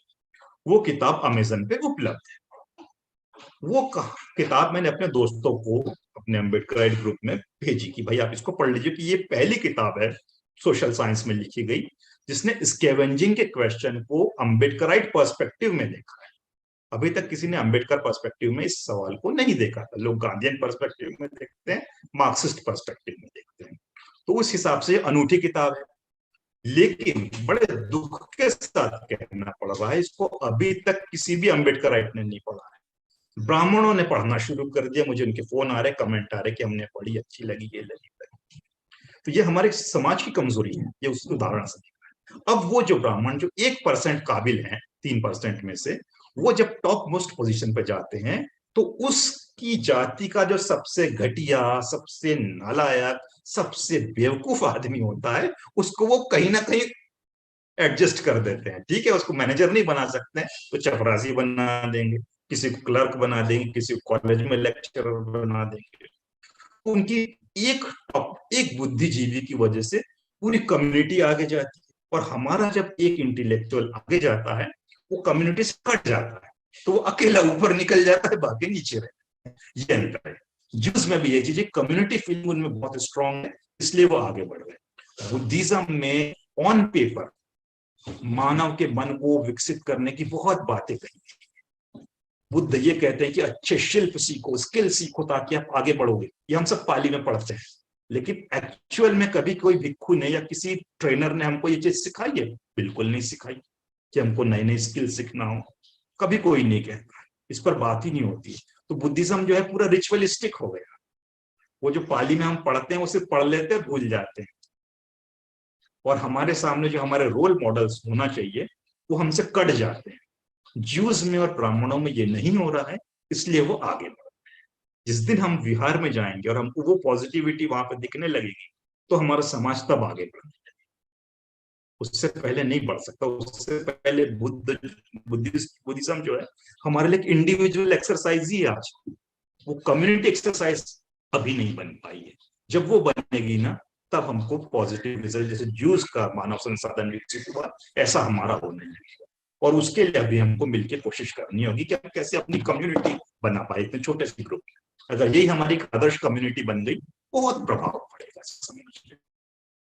तो वो हमको ऐसे रोल मॉडल बनना, रोल मॉडल बनने के बाद लोगों को नीचे से ऊपर लाना, ये हमारी जिम्मेदारी है। Thank you sir. आपकी जो आंसर रहते हैं ना, उससे आंसर तो मिलता ही है, साथ में प्रेरणा भी मिलती है। Thank you.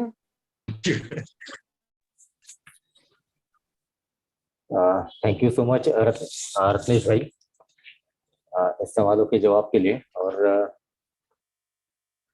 अभी यहाँ पर हम लोग रुकना चाहेंगे क्योंकि हम लोग 10 मिनट ज़्यादा समय हमारा हो चुका है। तो आपके जो भी सवाल होंगे आप ग्रुप में पोस्ट कर सकते हैं। उसके ऊपर रत्नेश भाई जो है वो अगले क्लास में उसके सवालों का जवाब देंगे, या फिर वही